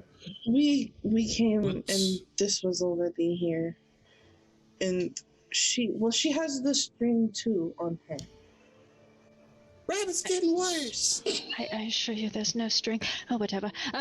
Yvain's gonna go over and like look at the corpses to see like what happened, see if she could maybe figure out what happened, what's going on. Realized I was muted and I was just over here chatting to myself. Yeah, you go over. You have not seen these Eagle Riders before. You are not from the Dwarven Empire, so this is all new to you. You have not seen the Riders before. It looks like there is quite a bit of fire damage, quite a bit of damage. A lot of the Riders seem to have been... Ooh, what's a nice way to put this? Oh no. Eviscerated? Roasted. No, neither. They've been John Wicked. Oh. Oh, they've been loomed. Well, she didn't know that. Oh, no, I was speaking out of character. There is a fantasy, John. John. Famous bard story that is told in taverns across the land. Mary probably sang it once or twice. Yeah, so it does. I will say. Well, actually, roll me a perception check for the next bit. If you would be so kind. Yeah, she's not. No, that was a no. That was a natural one. Oh, She is just like, what the hell's going on here? Yeah. I think being surrounded by this much carnage in a very, very real and visceral kind of way, you overlook the fact that most of the people figure out there is an interesting like patch of ground where there is none of this carnage or destruction. That corresponds with where your sanctum had been. Well, if the Vintrider have found us, then they will certainly come back. Everyone, are you ready to leave? Well, I just can't you talk, Mom? See it, okay? Again, but we must move first. Okay, we cannot risk staying here any longer. I fear that it was us leaving to do the seal that led them here in the first place. Let's go. Where? You will point in the direction to there, Antonio. Our mission has not changed. I have no idea who you are, ma'am, nor do I have any idea if you are involved. I am under the impression that you are not one of the Vintrider because you have not attempted to kill any of us. I would strongly recommend not staying here. DM. Alone. While Ardris is talking, and I mean, obviously everyone will see him, but Kellen is just too curious right now. He will pull the small chest out of his bag, pop it open to peek at what's inside while he's listening to Ardris, and then close it and put it back in. So I just want like a general vibe check of what's in there. Yeah. As he tries to do this, and also I need to know if it explodes. The vibe is that it's locked. Oh, interesting. got work to do. So then you guys just see him pull out a chest. Okay. We'll be right back. Noted. Going on. Yeah. Excellent. So our Ardris is trying to rally the troops, go forward. What is Yvain kind of how are you handling this? Because this is a lot. Also, if you could remind the party and also me, how old is Yvain? Yvane's about 17. She's right around there. She's taking this all in. She has like a little notebook pulled out of her little pocket again because she's taking notes about what's going on because she's curious, but she's also deeply confused. What? Oh, attached to, oh, I apologize. I did not introduce myself to you. I'm Yvain. I was passing by, saw this lot, and what is going on? As I said, we can make proper greetings later. It is time for us to leave. Everyone, we have to go. We are in no shape to deal with them. If they come in force again, we will lose, and we will be captured. Everyone, keep moving. Let's go. Hey, Kellen, Yes, Otis. they got stuff on them. And Otis is saying that knowing full well how Kellen would probably get about potential loot. Ardris is right. You all go with him. I'll pick up the stuff. And then he goes around looking for it. Hey, no. That doesn't seem right. Mike, They don't need it anymore. Well, Kellen can't stick around here alone. Otis is purposefully being smarmy. I mean, he is technically right. They are dead. They don't need it anymore.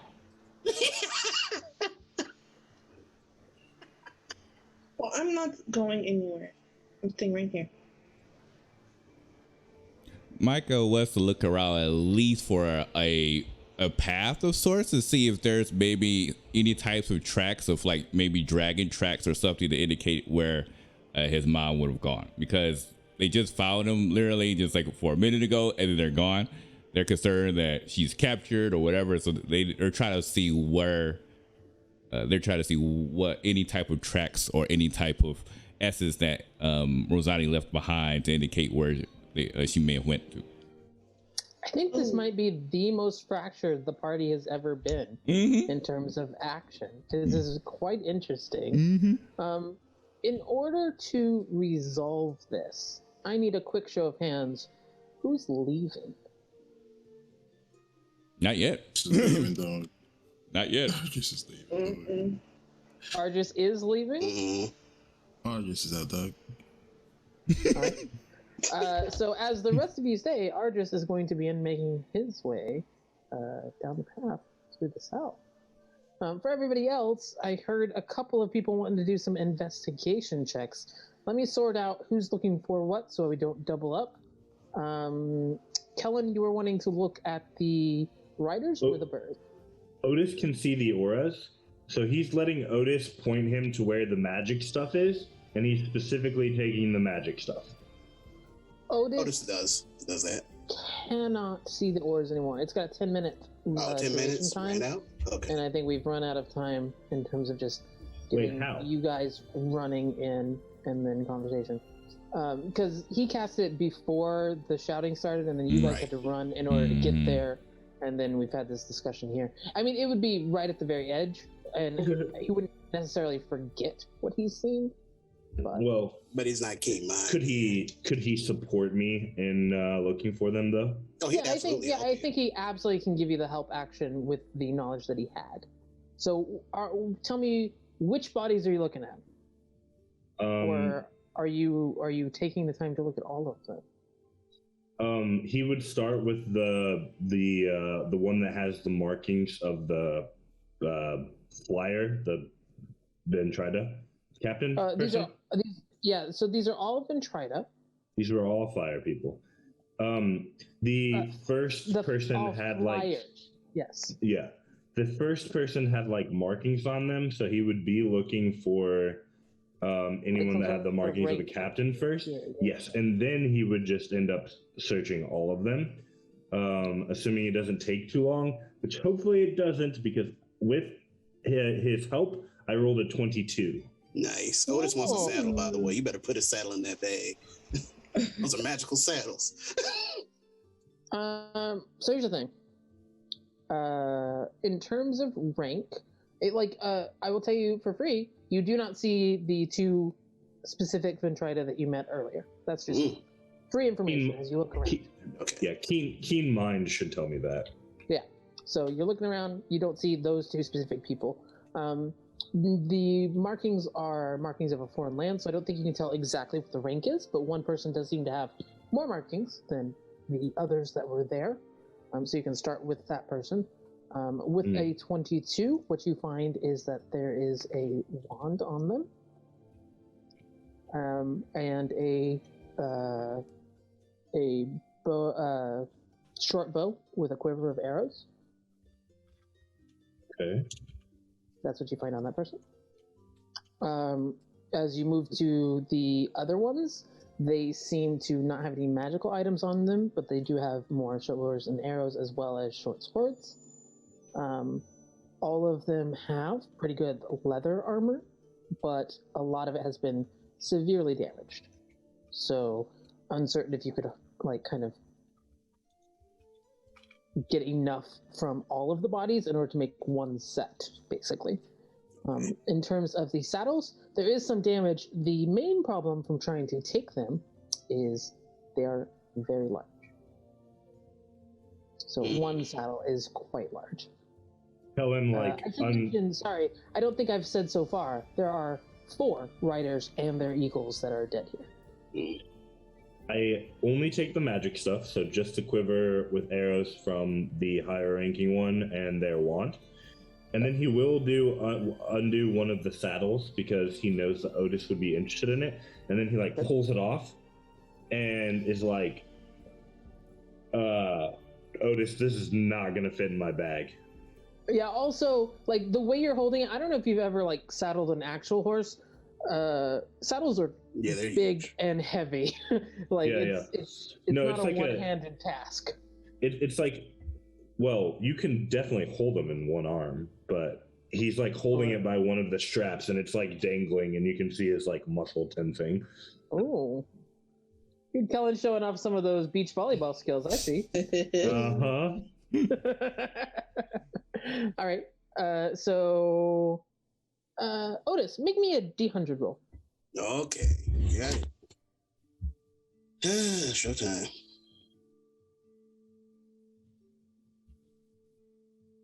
70. Oh, wonderful. The one that you have picked up is intact and is one of the ones that you saw a magical aura off of. All of them had some magic one. This was the most potent, one might say. Nice. Okay. As Otis is inspecting it, we reach the limit of his beach volleyball skills, and he goes, "You're gonna have to carry this." Now get off my boats. Otis will wild shape into a horse. Hopefully the saddle will fit him. I mean, it's not an exact fit, but you can carry it that way. You can act as a beast of burden, no problem. Yeah, no problem. Yeah. Cool. So there's a horse with a giant eagle saddle on it, and you've successfully gotten a wand and some a short bow and a quiver of arrows. You look around. Wait, where's Ardris? You are unable currently to see Ardris. I'm going to bounce over to you, Ardris, really quick. Ardris, you start walking off the path, and as you do, go ahead and make me a perception check. Actually, I'll let you choose perception or survival. None of those work with my modifier. Can't all be wizard games. I hope that's a 7 for perception. For perception. All right. As you're walking, you get kind of in your head about how much it sucks to be the lone adult in a group of kids. This bites, man. You're constantly trying to make sure that they're all right and they're safe. And they're getting where we're supposed to go, and it's for a moment you almost hear it again. It's not fair. And then it rapidly dissipates. While you're in your head, you're kind of walking around and you're not paying attention to your surroundings all that well, other than keep your feet on the road. Except you don't do all that great of a job of that either. You find yourself kind of stumbling into or off the path just a little bit because it's a kind of a craggy area, and you start to lose your footing. And as you slide down this area, as you it does not damage you, but it puts you very much not where you were going exactly. You roll a little bit, and you get to this bottom, and you look up. Make me an Arcana check. Finally. That is 17. 17. You've spent so much time looking at magical glyphs and stuff. You can't help but notice. It was not, if you were on the path, you couldn't have seen it. But because you've slid in this weird kind of little mini ravine area, you can see down at the edge, out of sight almost, you can see just the edge of something that is very clearly part of a magical glyph.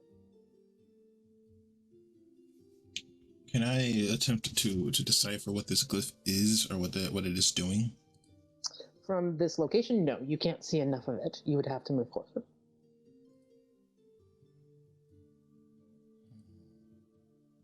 While you ponder that, I'm going to jump back to the group. You, Otis and Kellen, you have finished up what you're doing. Yvain and Miri, how are you spending your time? I feel like Yvain's taken her notes. Mm-hmm. And she's kind of just like observing the others, like, what is going on here? She's confused. Okay. Miri is going to be looking specifically for anything that Professor Alfred would have left in Thieves' Camp. Miri, you're my new favorite character. Do me a favor. Roll me a survival check. Make it with advantage. Okay. Hold up.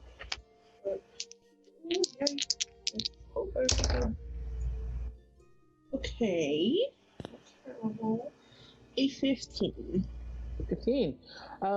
There is that conspicuous area in which none of this like damage is. And as you're kind of wandering through it, thinking about like, oh man, this is where we last saw them, you see a rock that like for some reason just strikes you as kind of weird. Like it's just a rock, but there's something about like almost like it was placed. Okay. I pick up the rock.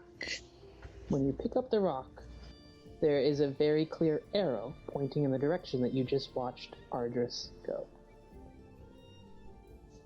Alright. There's no, like, other messages or... No. Okay. No. You know that... Well, actually, there is. You know that in Thieves' Camp, when you generate directions, there's different ways that you draw these arrows in order to indicate, like, is this an area of danger? Is this an area of safety? Is this a place you go, for resources or to connect with other people? Yeah. This, the way that this arrow is written, it is indicating a route or path. Yeah. So, like, go this way. Okay. What do you do with the rock?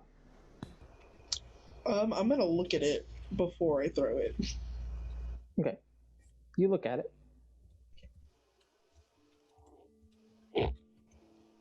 Is it a rock? It is a rock. Gotcha. That was just for free. Okay. Does the rock look cool? It is kind of a nice rock. It's a good shape for the hand, Not too big, not too small. She'll keep it with her. Just for now. Because she likes the look of it. Awesome. Alright, so, Miri finds a rock, a pretty rock. Yvain looks around. Otis and Kellen have finished up their kind of looting of somebody else's bodies. What's the plan, Stance? What's Micah doing? Yeah, exactly. Oh gosh, what is Micah doing? I'm sorry, I got so caught up in the moment. Mike, what are you doing? Oh yeah, so Micah was looking for like tracks and such for his mom. That's so, correct. Yeah. That's correct. That will be survival. Okay.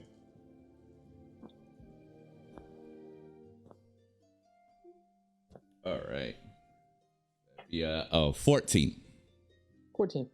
It's really interesting. You spend like all the time that they're doing all of this stuff, you spend kind of making this circle around the area. It's so interesting. There's a portion of dirt that has been kind of disturbed in a way that like indicates like a downward force or something. But you don't see any dragon tracks. Would I assume that perhaps she took off flying, and that downward force is from the gusts of wind from the wings? The downward force would be consistent with wind. I think that's okay. Reasonable thing that you could say. And what direction was that seems to be perhaps pushing towards by chance? It does not. Oh, that's okay. So you just see it. It's like outward, like in a circle. Oh, okay.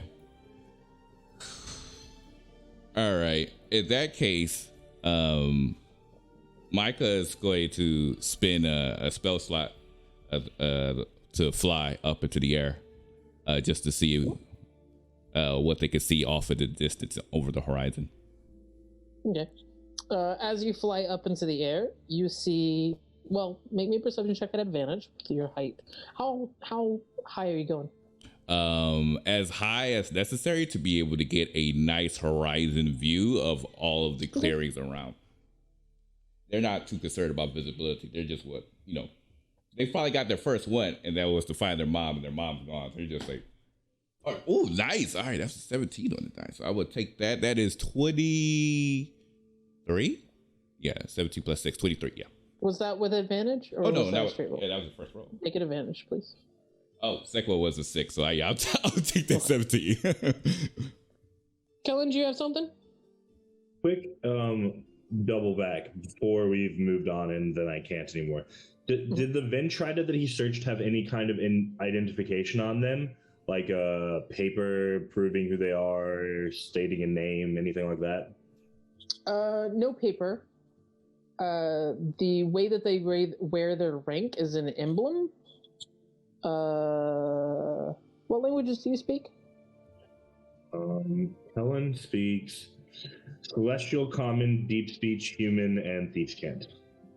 Okay. You recognize portions of it. You recognize 2/3 of it, in fact. It appears to be like this glyph that is created of human and celestial and something else. That kind of fits together. So it's indicating something. You get most of it that is something like something guard, something air, but you're not sure what the entire thing of it is. But no, you don't see like any papers or orders or identification. You do Okay, get, I'm good then. I forgot to mention, you do get like 50 gold off of all of them in total. Oh, okay. It's not all in gold. It's mostly in silver, but we're gonna call it 50 gold just for easy accounting. Thank you very much. Oh no, that's going onto my sheet for now. I'm poor. Hey, he was helping you. You gotta at least split it 50-50. That's true. 20, 25, 25. The Otis don't have hands right now, but trust Kellen. You just lay 25 gold on top of a oversized saddle on top of a horse. No, I mean, Kellen will just hold it for now, but he'll give it to him the next opportunity. Micah, with your 23, here's what you see. Below you, you see the remains of these Ventrida, and from the sky, I think you can truly see whoever or whatever killed the Ventrida was a force to be reckoned with. They were deadly. Because you would expect 4 well-trained aerial combatants would not go down easy, and I mean they're well down. You see to your right the path that leads towards the seal. It's mid-afternoon, so you don't see any glow or anything there, but you're aware of where it is. Directly in front of you, because you're facing south, you don't see Ardris. And then you turn and look behind you. And as you do, you see quite a number of flying figures heading in your direction. Come in! Let's go. We gotta go. So, so is that Vindication? So is that Micah looks over at the group, looks down. And then as he flies back down, he says, Morris coming. We have go. Sorry, I don't know your name, so you may be safe. Let's go. We gotta go. Move. Anybody wants to hop on Otis? He is a horse. Can I tag along with you? I don't know what's happening, and I don't want to be here. You should come with us. Let's go. Let's go. Let's go. Kellen is running with the bow that he just picked up in one hand and one of the arrows in the other. Oh, interesting. If you don't hop And on Otis, also you could have been dangerous. Should any children ever watch this in the future, don't do that. Do not run with arrows. Don't run with sharp objects, It kids. is facing down, but don't run with sharp objects. Yeah, not arrows. Ardris, I'm gonna Entire bounce stream back to is you. what you shouldn't do.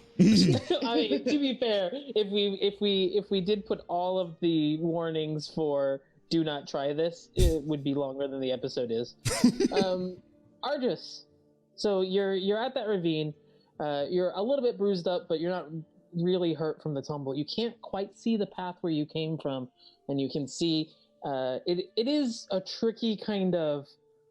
It's like a wedge, so the footing is difficult to get there, but you can see just that edge of a magical glyph, maybe 100 feet away.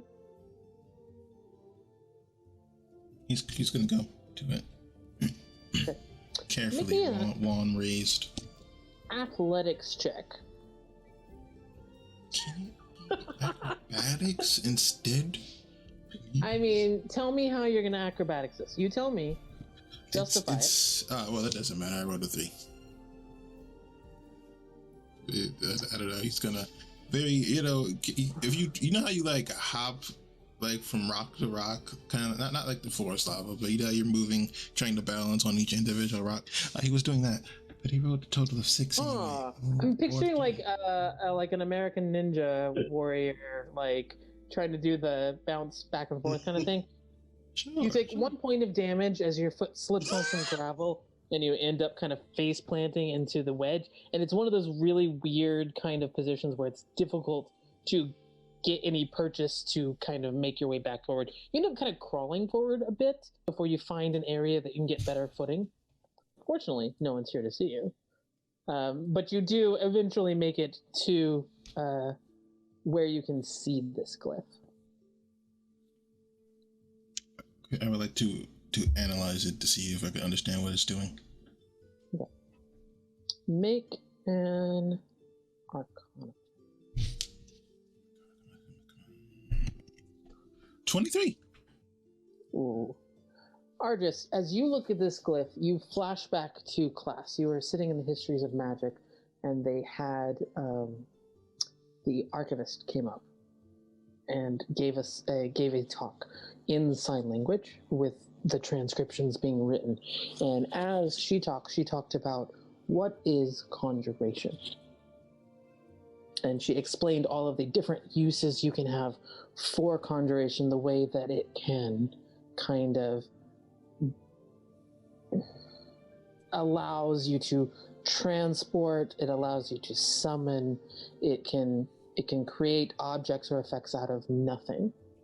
And as you remember her going through many different types of conjuration spells, she gave special attention to glyphs because this is an area of focus for her and how she approaches her archival duties. And as you look at this glyph, you know it is a glyph of teleportation.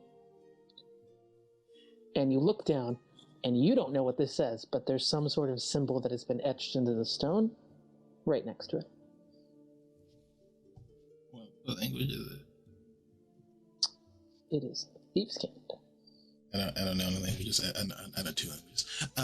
He is going to get irritated at them for not listening to him yet again, and he is going to gamble on their safety, and he's going to cast Firebolt straight into the air, like a makeshift flare. Ooh, I like that. I like that creative use of spell. Everyone else. Ooh, it's a little bit off the beaten path. I tell you what. Otis is a passive perception genius. I was Sure, gonna say, Otis is can I also still a see the force. string? Well, you I keep your my mental wisdom stats. and everything, yeah. When I wild shape, yep. Do I still see the string?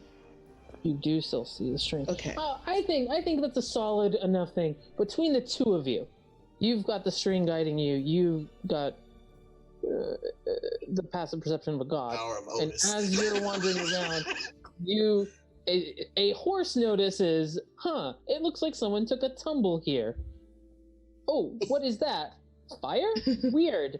And Miri's like, that fire came from Argus. That's Argus. Well, Otis let's will Winnie go to him. start setting out that way. Yes, let's go to him.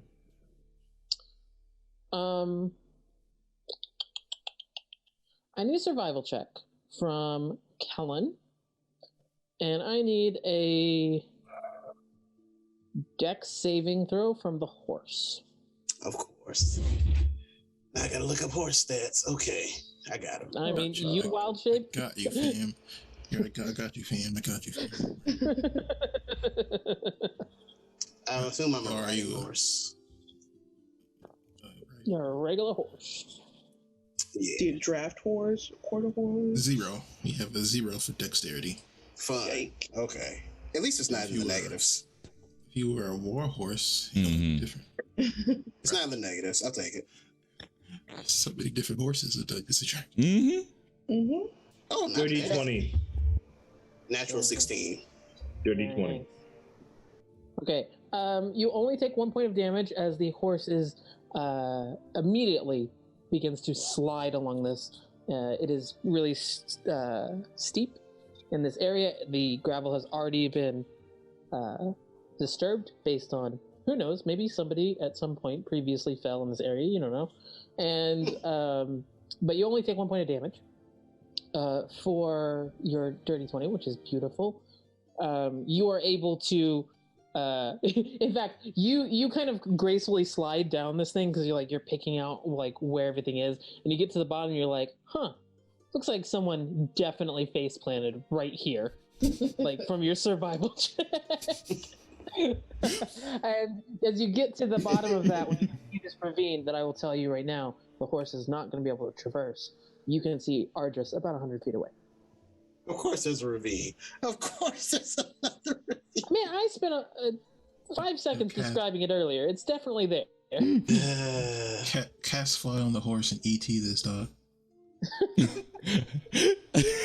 Nah, I'm not using my last level 4 spell of flying a horse. Crazy. But I am flying right now. I am flying it though. I am flying over. Okay. Micah gets there first because he doesn't have to do any climbing stuff.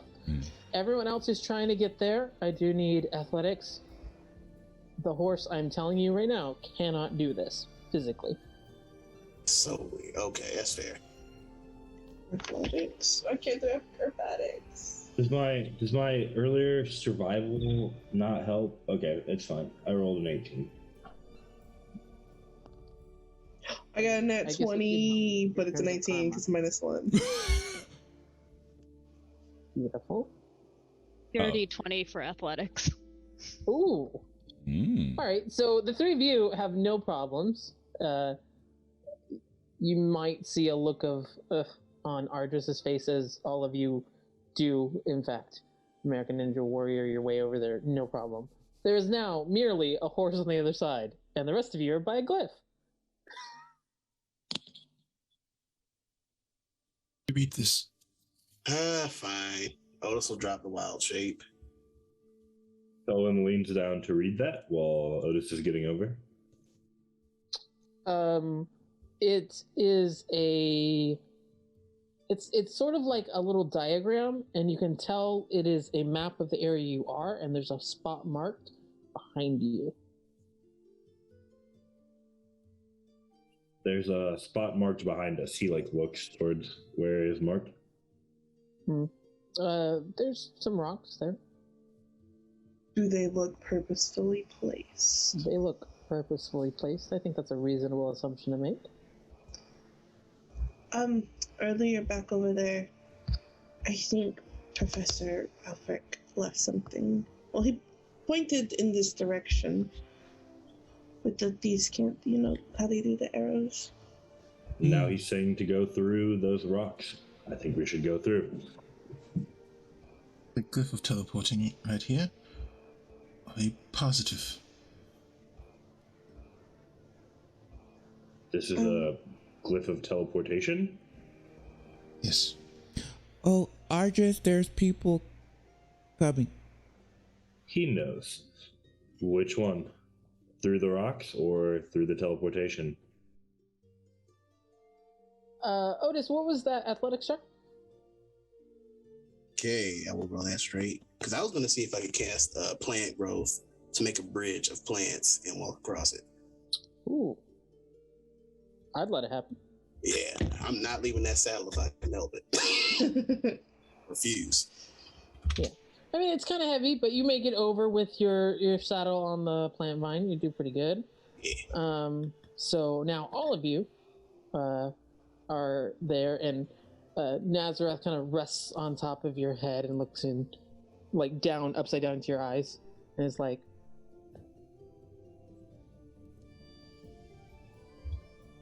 it is a look of consternation that you would have dared to turn into a not bird. I can't do it yet.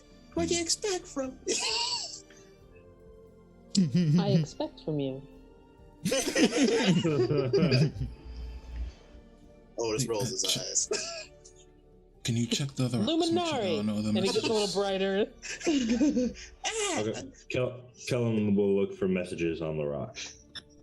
As you shift the rocks, you do in fact find a scroll.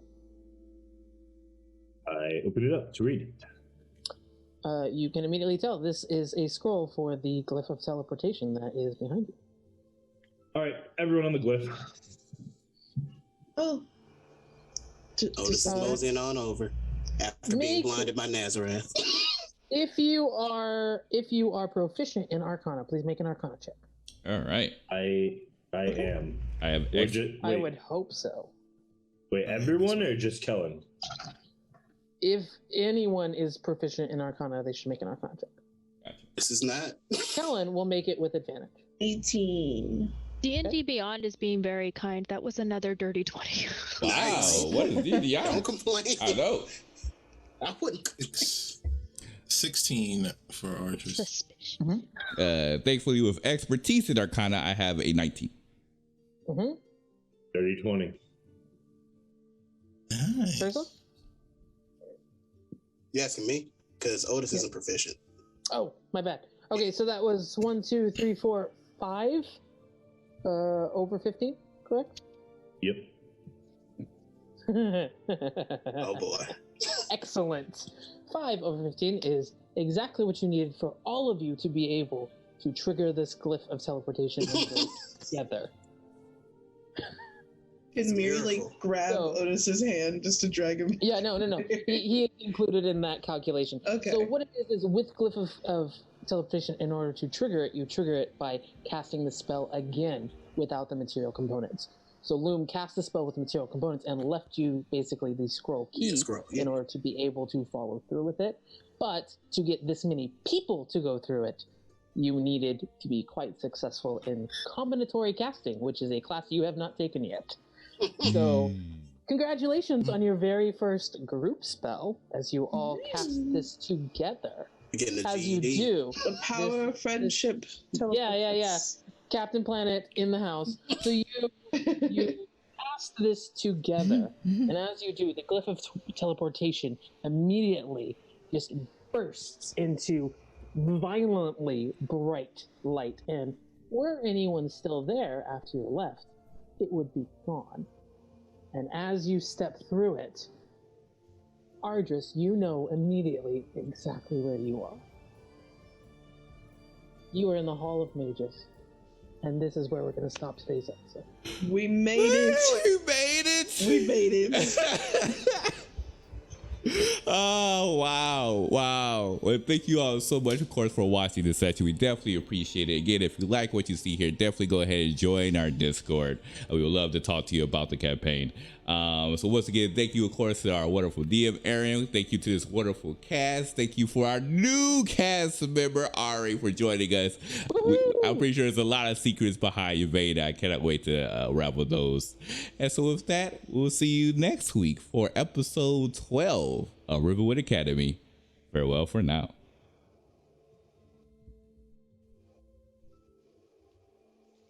Ooh.